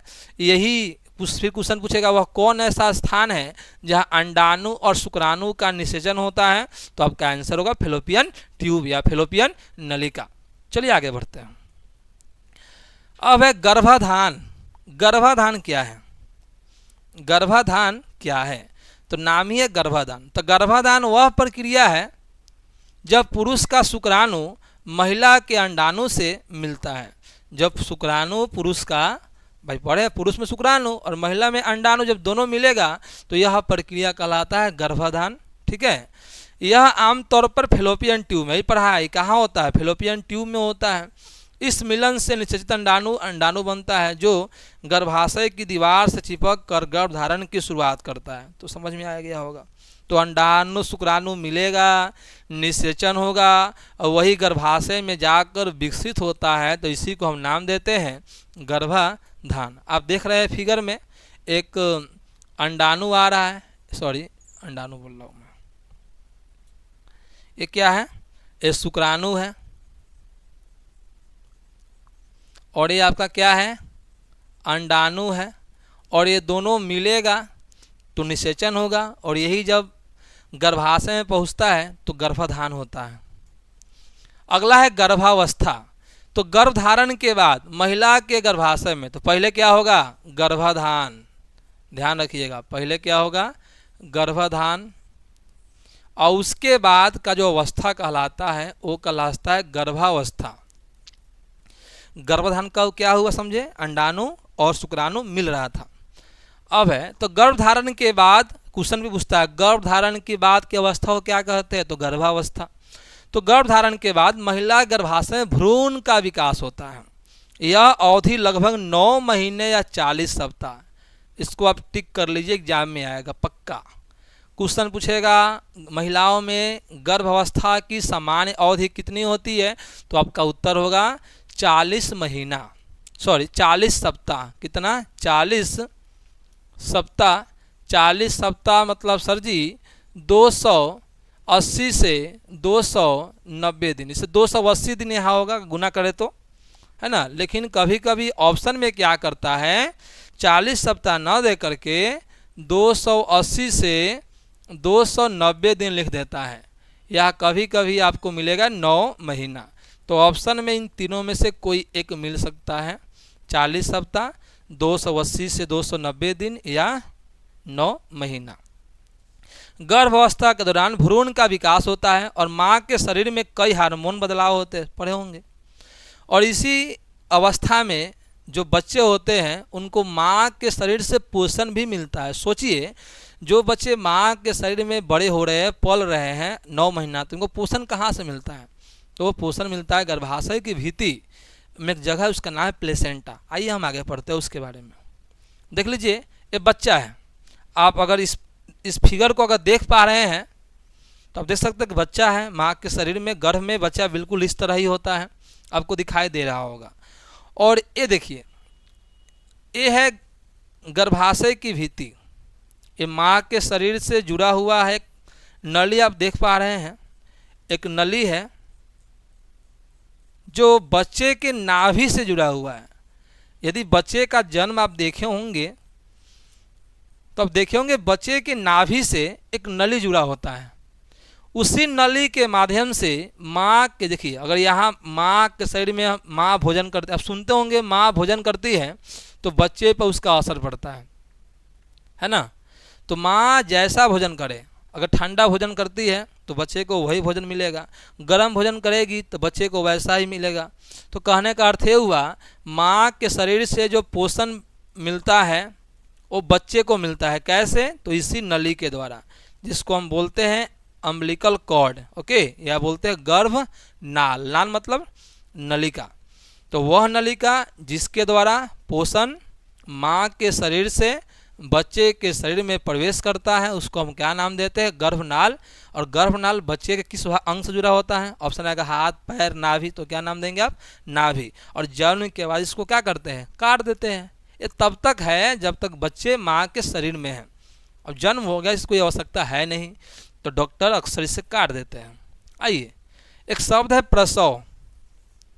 तो सबसे पहले क्या होगा, गर्भाधान, उसके बाद क्या होगा, गर्भावस्था।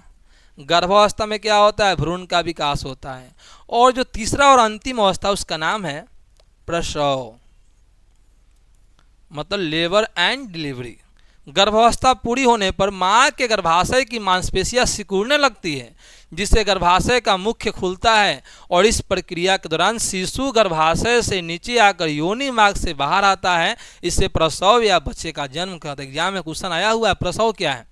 तो गर्भावस्था के बाद जब 9 महीने गर्भावस्था में बच्चे होते हैं 9 महीने तक, तो 9 महीने के बाद क्या होता है, गर्भाशय की दीवार सिकुड़ती है। और सिकुड़ती है तो इसका मुख क्या होता है, फैलता है। और बच्चे जो होते हैं माँ के शरीर से योनि मार्ग द्वारा बाहर आ जाते हैं और एक नई दुनिया उनको प्राप्त होते हैं।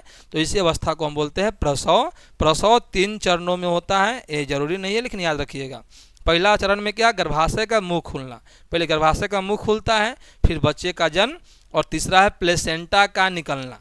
प्लेसेंटा याद रखिएगा बाद में निकलता है, बच्चे के जन्म होने के बाद निकलेगा प्लेसेंटा, पहले नहीं। प्लेसेंटा क्या है समझिए। तो प्लेसेंटा गर्भाशय में बनने वाला एक महत्वपूर्ण अंग है जो गर्भावस्था के दौरान माँ और बच्चे के बीच पोषण, अभी बताया हूँ मैं, गर्भावस्था के दौरान माँ और बच्चे के बीच पोषण का आदान प्रदान जिस नली द्वारा होता है उसका नाम क्या है? प्लेसेंटा। ऑक्सीजन अपशिष्ट पदार्थों के आदान प्रदान का काम करता है। प्लेसेंटा गर्भाशय की दीवार से जुड़ा एक स्तनधारी अंग है जो बच्चे और माँ को जोड़ता है। तो बच्चे और माँ को जोड़ने का काम करता है। बच्चे के शरीर में माँ के शरीर से पोषण को भेजने का काम करता है। अपशिष्ट पदार्थ को बच्चे के शरीर से माँ के शरीर में भेजता है। यह माँ के रक्त से बच्चे तो ऑक्सीजन पहुँचाता है, सोचिए ऑक्सीजन भी यही पहुँचा रहा है, पोषक तत्व भी यही पहुँचा रहा है, और बच्चे के अपशिष्ट पदार्थों को माँ के रक्त में लौटाता है। प्लेसेंटा हार्मोन भी बनाता है, देखिए याद रखिएगा, हार्मोन भी बनाता है जो गर्भावस्था को बनाए रखने में क्या करते हैं? मदद करते हैं, और बच्चे की सुरक्षा करता है और संक्रमण से बचाता है। इसे बच्चे का नाल प्लेसेंटा से जुड़ा होता है। तो बच्चे का नाल किससे जुड़ा होता है? प्लेसेंटा से जुड़ा होता है, जो बच्चे और माँ के बीच संचार का, यही एग्जाम में ऑब्जेक्टिव में आया हुआ था 25 में, बच्चे और माँ के बीच संचार का माध्यम क्या है? प्लेसेंटा।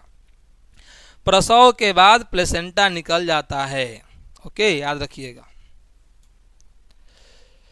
गर्भनाल क्या समझिए?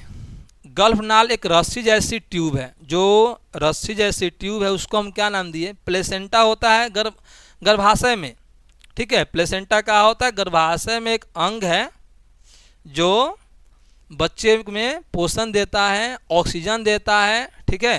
तो और उस प्लेसेंटा से एक नली निकली होती है जो बच्चे के नाभि से जुड़ी होती है। उस नली को हम नाम देंगे उस नली को नाम देंगे गर्भनाल, जो गर्भावस्था के दौरान बच्चे को माँ के प्लेसेंटा से, तो ध्यान रखिएगा, प्लेसेंटा ये होगा माँ के शरीर में। प्लेसेंटा क्या है समझ गए?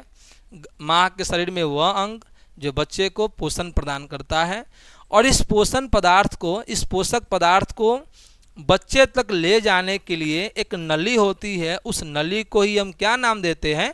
गर्भनाल। और प्लेसेंटा गर्भनाल समझ में आ गया होगा, जिनसे शिशु को ऑक्सीजन और पोषक तत्व मिलते हैं। अभी पढ़े, ये सब हम पढ़ चुके हैं, बस याद रखना है। जन्म के बाद इन्हें काट कर निकाल दिया जाता है या स्वतः गिर जाता है। अब है हाइमेन। अब क्या है? हाइमेन। तो हाइमेन योनि के मुख पर स्थित एक पतली झिल्ली। एग्जाम में क्वेश्चन आया हुआ, हाइमेन क्या है? हाइमेन क्या है? अभी पढ़े, योनि मादा जनन तंत्र का एक अंग है। तो मादा जनन तंत्र का जो योनि होता है उस पर एक झिल्ली होती है पतली सी, उसी को नाम देते हैं हाइमेन, जो आमतौर पर युवती के जनन अंगों में पाई जाती है। सही बात है। यह एक तरह की छोटी झिल्ली है जो योनि के प्रवेश द्वार को आंशिक रूप से ढकती है। हाइमेन एक पतली लोचदार झिल्ली है, ठीक है। हाइमेन आमतौर पर पहली बार संभोग के दौरान फटती है। आपसे इतना क्वेश्चन नहीं पूछेगा, लेकिन ये पूछेगा योनि के मुख्य मार्ग पर स्थित एक झिल्ली है, उसका नाम क्या है? हाइमेन। हाइमेन के फटने का बहुत सारा कारण है, संभोग हो गया। इसके अलावा कुछ महिलाओं में यह झिल्ली पूरी तरह से खुली हो सकती है, या खेलकूद, अगर कोई महिला खेलकूद से जुड़ी हुई है तो उनमें यह झिल्ली आपको नहीं मिलेगा। तो हाइमेन के खत्म होने का कारण क्या है? संभोग या कोई भारी भरकम काम करना। हाइमेन समझ गए? योनि के ऊपर एक पतली सी झिल्ली। हाइमेन का शारीरिक और सांस्कृतिक इसका महत्व भी है। महत्व क्या है? शारीरिक सुरक्षा। हाइमेन योनि के प्रवेश द्वार को आंशिक रूप से ढकता है और संक्रमण से क्या करता है? बचाता है। सांस्कृतिक एवं सामाजिक महत्व। कई संस्कृतियों में हाइमेन को पहली बार संभोग न होने का प्रमाण माना जाता है, लेकिन ये बात क्या है? गलत है। ऐसा बात नहीं है, संभोग के दौरान भी फट सकता है, या अगर कोई स्त्री खेल कूद से जुड़ी हुई है, भारी भरकम काम कर रही है, तो उनमें भी यह देखने को नहीं मिलता है। इसका महत्व समझ के, शारीरिक महत्व क्या है? यह संक्रमण से बचाता है और योनि मार्ग को ढक कर रखता है। हाइमेन के कार्य। हाइमेन का कार्य क्या है? संरक्षण प्रदान करना, लचीलापन के साथ रक्षा करना, संकेतक का कार्य।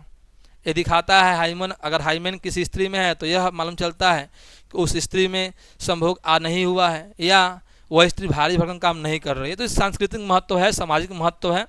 वही बात यहाँ लिखा हुआ है। हाइमेन का फटना केवल संभोग से नहीं होता है, बल्कि यह खेलकूद, साइकिल चलाना आदि क्रियाओं से भी हो सकता है। इसलिए इससे लेकर गलतफहमियाँ हो सकती है, समाज में होता भी है। चलिए अगला है जनन संचालित रोग। हम लोग का लास्ट टॉपिक है ये जनन संचालित रोग। तो नाम ही है जनन संचालित रोग। तो वैसा रोग जो जनन क्रियाओं द्वारा फैलता है, जनन क्रियाओं द्वारा जो रोग फैलता है, यौन संबंध के माध्यम से जो रोग फैलता है उसको हम क्या नाम देते हैं? जनन संचालित रोग। तो जनन संचालित रोग वे रोग होते हैं जो मुख्य रूप से यौन संपर्क मतलब जनन क्रिया द्वारा एक व्यक्ति से दूसरे व्यक्ति में फैलते हैं। ओके, जैसे वीर्य, योनिस्राव या खून के संपर्क से फैलती है। ये रोग पुरुष और महिला दोनों को प्रभावित करते हैं।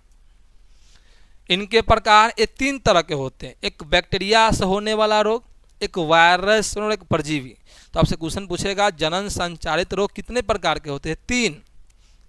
ठीक है, एक बैक्टीरिया ग्रसित रोग, वायरस ग्रसित रोग और तीसरा प्रोटोजोआ ग्रसित रोग।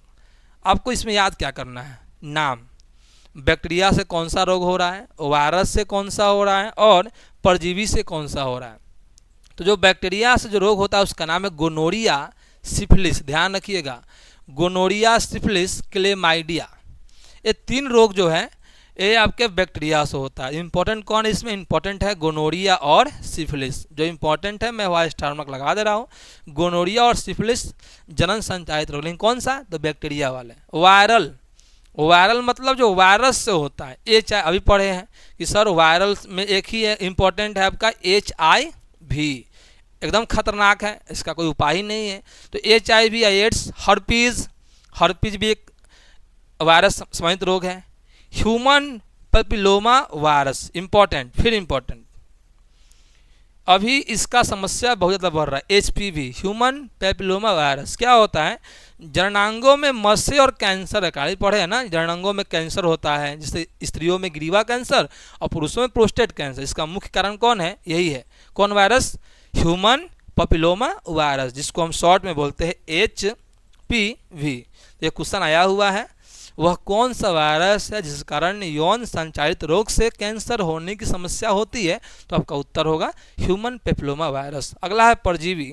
परजीवी से जो रोग होता है उसका नाम है ट्राइकोमोनियासिस। ये स्त्रियों में होता है। याद रखिएगा, पुरुषों में ट्राइकोमोनियासिस नहीं होगा। What is trichomoniasis? स्त्रियों के मूत्र मार्ग में जो संक्रमण होता है उसी को हम नाम देते हैं ट्राइकोमोनियासिस। और यह कारण क्या है? परजीवी। तो आपको समझ में आ गया होगा, बैक्टीरिया से गोनोरिया और सिफिलिस, वायरस से HIV, herpes, HPV, human papilloma virus और परजीवी से ट्राइकोमोनियासिस। चलिए आगे बढ़ते हैं। रोग के लक्षण, अगर रोग होंगे तो निम्नलिखित लक्षण आपको दिखाई देंगे। योनि या लिंग से असामान्य स्राव, जलन या खुजली होगा, जलन के साथ पेशाब करना, जननांगों पर घाव या मस्साई पढ़ाया हो, पेट या कमर में दर्द, बुखार या कमजोरी। एड्स का लक्षण भी है। अगर आपको हो गया, अगर एड्स किसी को हो गया तो एड्स का मुख्य लक्षण है बुखार या कमजोरी का धीरे धीरे शुरू होना, शरीर का पीला पड़ जाना, ठीक है, जननांगों पर घाव हो जाना और जो आपका ये ग्रंथि है थायराइड ग्रंथि, इसके बगल में सूजन हो जाना। इसका मुख्य कारण है एड्स। उपचार यही है, समय समय पर जिस तरह हम अपने बॉडी का जांच कराते हैं उस तरह हम जनन अंग का भी जांच कराते हैं डॉक्टर से। यौन संबंध सुरक्षित करें, सुरक्षित यौन संबंध, संक्रमित व्यक्ति से दूर रहना। आपको बताया हूँ मैं, अगर कहीं सुई आपको मिलता है, सिरिंज मिलता है, ब्लेड मिलता है, उसको हटा दें, इधर उधर मत फेंकिए ताकि कोई आदमी उस संक्रमित ना हो सके। अगला यौनावस्था पढ़ चुके हैं। 12 से 13 वर्ष, 12 से 14 वर्ष की आयु में बालक तथा बालिकाओं के शरीर में जो परिवर्तन होता है उसे हम क्या नाम देते हैं? उसे हम नाम देते हैं यौना अवस्था, जिसको हम बोलते हैं प्यूबर्टी, है ना। तो यौना अवस्था वह शारीरिक और मानसिक परिवर्तन की अवस्था है जब बच्चा बाल अवस्था से किशोरावस्था में प्रवेश करता है और प्रजनन क्षमता विकसित होता है। सही बात है सर, बच्चा जो है बाल अवस्था से किशोरावस्था में आ गया, उनमें जनन की क्षमता उत्पन्न हो गई, तो दैट इज कॉल्ड प्यूबर्टी, यौनावस्था। एक प्राकृतिक प्रक्रिया है, इसमें हार्मोन निकलते हैं, शरीर में परिवर्तन भी होते हैं। ये शुरू कब होते हैं? 10 से 14 वर्ष, कहीं कहीं आपको 12 से 14 वर्ष मिलेंगे, लेकिन यह उम्र के साथ सब में अलग अलग होता है। अगला टॉपिक, लास्ट टॉपिक हम लोग का एक और है, इम्पॉर्टेंट है, परिवार नियोजन। परिवार नियोजन इम्पॉर्टेंट है, क्या समझिए परिवार नियोजन क्या होता है। आज आप देख रहे हैं विश्व की जनसंख्या बहुत तेजी से बढ़ रही है। ऐसा अनुमान लगाया गया था कि 2050 तक जनसंख्या होगा हम लोग का ज़्यादा, लेकिन 2025 में जनसंख्या हम लोग का 8 अरब से, पूरा विश्व की बात करें तो 8 अरब से ऊपर पहुंच चुकी है। और नंबर 1 पे कौन है? अभी जनसंख्या रिपोर्ट आया था, यूएन पॉपुलेशन रिपोर्ट के अनुसार अभी भारत की जनसंख्या सबसे अधिक है पूरे विश्व में, 146 करोड़ है। वही चाइना 141 करोड़ है। तो अब देख पाए जनसंख्या बहुत तेज़ी से बढ़ रहा है। तो जनसंख्या तेज़ी से बढ़ रहा है, इसके लिए प्रयास किया जा रहा है। और प्रयास क्या करना है? परिवार नियोजन कार्यक्रम को चलाना है। सर ये कार्यक्रम क्या हो, समझिए। परिवार नियोजन एक वैसा कार्यक्रम है, एक वैसी प्रक्रिया है जिसमें बच्चों के जन्म अंतराल में क्या करना है? समय को बढ़ाना है। सपोज डैट अगर एक बच्चे का जन्म अगर हो गया तो दूसरे बच्चे के जन्म में कम से कम कितना अंतराल रखना है? 4 से 5 वर्ष का, इतना। तो 2 बच्चों के जन्म अंतराल में समय का जो बढ़त है वही कहलाता है परिवार नियोजन, है ना। ऐसा नहीं करना है कि पहले साल में 1 बच्चे, फिर दूसरे साल में 2 बच्चे, फिर 3 बच्चे, ऐसा नहीं। इस तरह से जनसंख्या या बच्चे की उत्पत्ति करना है कि 2 बच्चे के जन्म अंतराल में समय क्या हो? ज़्यादा हो, ऐसा समझते हैं। तो परिवार नियोजन दंपतियों मतलब माता पिता को बच्चों की संख्या, गर्भधारण के बीच का अंतराल, लिखा है ना, गर्भधारण के बीच के अंतराल और गर्भधारण का समय तथा तय करने में मदद करता है। तो परिवार नियोजन एक वैसी प्रक्रिया जिसके माध्यम से माता पिता बच्चों के जन्म के समय अंतराल को क्या करते हैं? बढ़ाते हैं। मतलब एक बच्चे का जन्म अगर अभी हुआ है तो दूसरा 4 साल 5 साल बाद हो, ऐसा, जिससे वे अपने यौन और प्रजनन स्वास्थ्य के बारे में सूचित निर्णय ले सकें, है ना। जरूरी भी है, आज के समाज में जनसंख्या जिस तरह से बहुत तेजी से बढ़ रहा है। परिवार नियोजन की विधियाँ, बहुत सारी विधि है परिवार नियोजन की। एक विधि है गर्भ निरोधक, गोलियाँ, कंडोम, IUCD, ये कुछ विधि है। तो गर्भ निरोधक के लिए बहुत सारे उपकरण भी मिल रहे हैं, दवाइयाँ मिल रही है, एक विधि तो यह है। दूसरा है शल्य प्रक्रिया। शल्य मतलब नसबंदी, ऑपरेशन करके भी परिवार नियोजन किया जा सकता है, इसको रोक सकते हैं। किसको? जनसंख्या बढ़ने की जो विधि है। प्राकृतिक तरीके, प्राकृतिक में क्या होगा? प्रजनन चक्र को नियंत्रित रखना, जनन के बीच में समय अंतराल को बढ़ाना, संभोग के दौरान संभोग जो होता है उसको कम करना, ये है हमारा प्राकृतिक विधि। तो मुख्य रूप से आज क्या चल रहा है हम लोग में? आज चल रहा है नसबंदी। आप सुनते होंगे स्त्रियों में क्या होता है? ऑपरेशन होता है, पुरुषों का भी होता है, तो नसबंदी। परिवार नियोजन के लाभ क्या है? स्वास्थ्य लाभ। सोचिए जिस परिवार में 2 बच्चे और एक माता और पिता होंगे वो परिवार कितना खुशहाल होगा। स्मॉल फैमिली, हैप्पी फैमिली, वही ना। तो अनियोजित गर्भधारण को रोकता है, खासकर उन महिलाओं में जिन्हें गर्भावस्था से अधिक जोखिम हो सकता है। इससे माँ और बच्चे दोनों के स्वास्थ्य में सुधार होता है। तो परिवार नियोजन से माँ और बच्चे दोनों के स्वास्थ्य में सुधार होता है।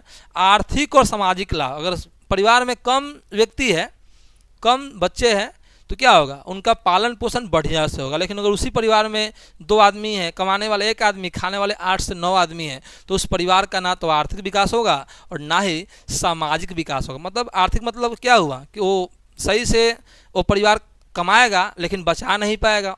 सामाजिक का अर्थ हुआ कि वो अपने बच्चे को शिक्षा, स्वास्थ्य, बेहतर भोजन, बेहतर स्कूल व्यवस्था दे सकता है क्या? नहीं दे सकता है। तो आप समझ गए, जनसंख्या अगर बढ़ रहा है तो स्वास्थ्य लाभ तो नहीं होगा और ना ही पारिवारिक और आर्थिक और सामाजिक लाभ होगा।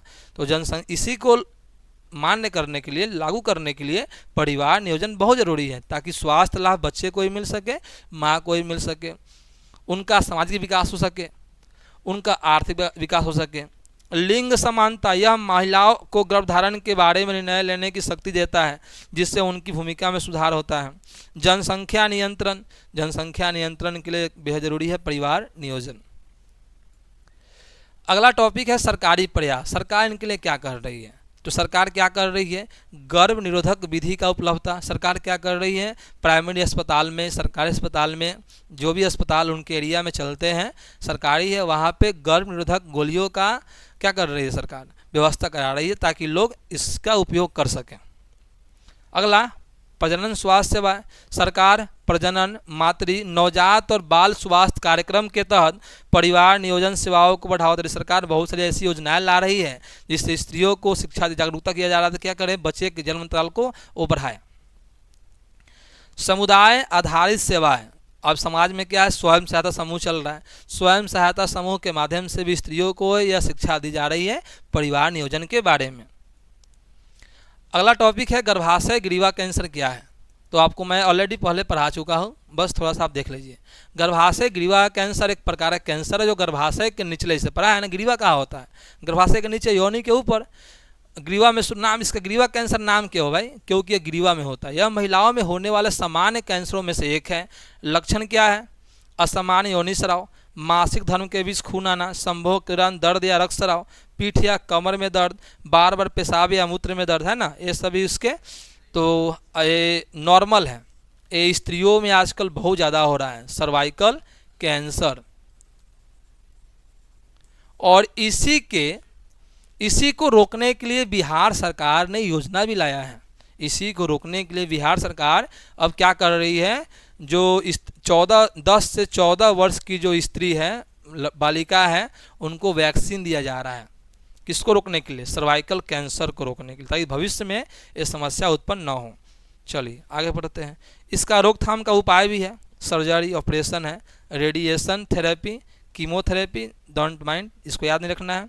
अगला है HPV वैक्सीन, ये याद रखिएगा, HPV यही वैक्सीन दिया जा रहा है। बोले है ना 10 से 14 वर्ष की बालिकाओं को सरकार क्या कर रही है, वैक्सीन दे रही है। उसका नाम क्या है, HPV वैक्सीन, ध्यान रखिएगा। एलिसा टेस्ट, एड्स, अभी एड्स का नाम सुने हैं ना, तो बस याद रखना है एलिसा टेस्ट क्या है। एड्स की जांच के लिए या अन्य जनन संचालित रोग की जांच के लिए एक टेस्ट होता है, उसी को हम क्या नाम देते हैं, एलिसा टेस्ट। अन्य जरूरी नहीं सिर्फ एड्स, कोई भी जनन संचालित रोग हो उनको जानने के लिए एक टेस्ट होता है, उसी टेस्ट को हम बोलेंगे एलिसा टेस्ट। ये ऑब्जेक्टिव में आया हुआ क्वेश्चन है, थोड़ा जान लेते हैं।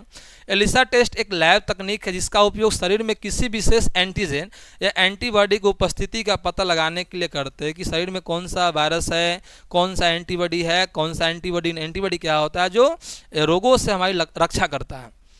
एक संवेदनशील और विशिष्ट परीक्षण है जो रक्त, मूत्र या अन्य द्रव में मौजूद किसी संक्रमण, बोले है ना, कोई भी संक्रमण होगा उसकी जांच कर देगा, कौन, एलिसा टेस्ट। और ये इंपॉर्टेंट एग्जाम के लिए है। एलिसा टेस्ट का उपयोग HIV संक्रमण, अभी हाल फिलहाल इसी के लिए इसका उपयोग हो रहा है। 2 रोग में, HIV और हेपेटाइटिस B और C, ये 2 रोग हैं जो एलिसा टेस्ट के माध्यम से ज्ञात किए जाते हैं। वो कौन कौन सा रोग है, एक रोग है HIV जिसको आप नाम क्या दिए, एड्स, है ना, और जो दूसरा रोग है वो है हेपेटाइटिस B और C। B और C क्यों बोले, संक्रमित है, A नहीं, A भी होता है, B भी होता है, C भी होता है, लेकिन B और C सिर्फ। तो 2 रोग याद रखना है आपको, HIV और हेपेटाइटिस B और C, इनकी टेस्ट की जांच के एलिसा टेस्ट क्या है नहीं पूछेगा। नसबंदी क्या होता है, अभी पढ़ाया हूँ मैं। नसबंदी एक अस्थायी गर्भनिरोधक विधि है जिसका उपयोग परिवार नियोजन, अभी पढ़े है ना, परिवार नियोजन के लिए जो शल्य क्रिया होता है उसी को हम नाम देते हैं नसबंदी। एक शल्य चिकित्सा प्रक्रिया है जिसमें पुरुष और महिलाओं की प्रजनन क्षमता को अस्थायी रूप से समाप्त, अगर स्त्री और पुरुष में नसबंदी हो गया तो उनमें बच्चे उत्पन्न हो सकते हैं क्या, नहीं। अब ध्यान क्या रखना है, तो पूछा नसबंदी का समझ गए। नसबंदी एक वैसी प्रक्रिया है जिसके माध्यम से शल्य क्रिया द्वारा स्त्री और पुरुषों में होने वाले जो स्रवण है अंडाणु और शुक्राणु का, उसको रोका जाता है। पुरुषों में इसे वेसेक्टोमी कहा जाता है जिसमें शुक्राणु वाहिनी को काट दे, अभी पढ़े है ना, शुक्रवाहिका, शुक्रवाहिका को काट कर अगर हटा दिया जाए तो क्वेश्चन पूछेगा पुरुषों में नसबंदी के समय किस अंग को काट कर हटाया जाता है, तो ध्यान रखिएगा शुक्रवाहिका। क्यों, अभी पढ़े हैं आप लोग कुछ देर पहले, एवरीसन है और ऊपर में इस तरह एक नलिका है, तो वृषण से ये है शुक्राशय, शुक्राणु को कौन ले जा रहा था, शुक्रवाहिका। अगर इसको काट देंगे तो शुक्राणु जाएगा क्या, नहीं जाएगा।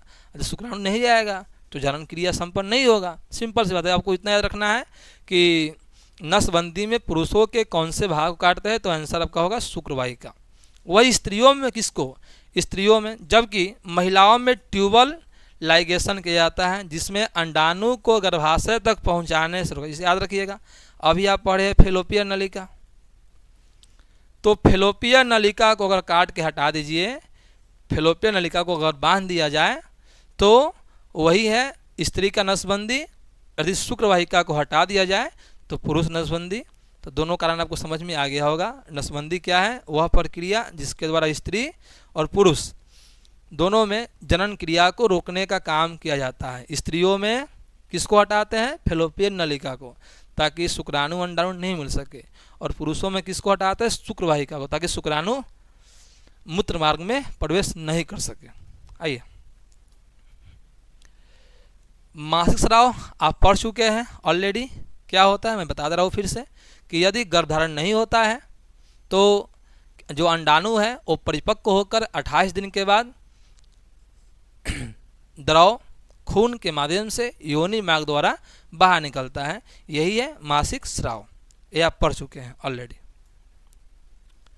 इसका पता है कितने दिन की होती है? लगभग 28 दिन होता है, लेकिन कभी कभी 30 से 35 दिन भी हो जाता है। रक्तस्राव 3 से 7 दिन, तो प्रत्येक 28 दिन पर यह संपन्न होता है, मतलब हर एक महीने, परंतु यह 21 से 35 दिनों के बीच भी हो जाता है। तो किसी में जल्दी होगा, किसी में बाद में हुआ, लेकिन इसका सामान्य अवधि कितना? 28 दिन। तो आपको यही याद रखना है। और रक्तस्राव कितने दिन तक होता है? 3 से 7 दिन। एवरेज पूछे, सामान्य पूछे तो सामान्य हम बोलेंगे 5 दिन बस। ये कोई बीमारी है क्या? नहीं, यह बीमारी नहीं है। तो ठीक है, ये आपका लास्ट टॉपिक था। तो आशा है कि यह क्लास आपको समझ में आया होगा। तो अगले क्लास में हम पढ़ने वाले हैं पर्यावरण तथा पर्यावरणीय प्रदूषण। तो क्लास में बने रहने के लिए धन्यवाद। और यह वीडियो आपको बहुत अच्छा लगा होगा, कमेंट करके आप ज़रूर बताएंगे कि यह वीडियो आपको कैसा लगा। लंबा गया लेकिन क्लास आपको बहुत बढ़िया लगा, मज़ा आया होगा, आपको याद भी हो गए होंगे। और अगले क्लास में हम लोग पढ़ने वाले हैं पर्यावरण तथा पर्यावरणीय प्रदूषण के कारण उपाय दूर करने के उपाय। ठीक है, मिलते हैं अगले क्लास में। धन्यवाद।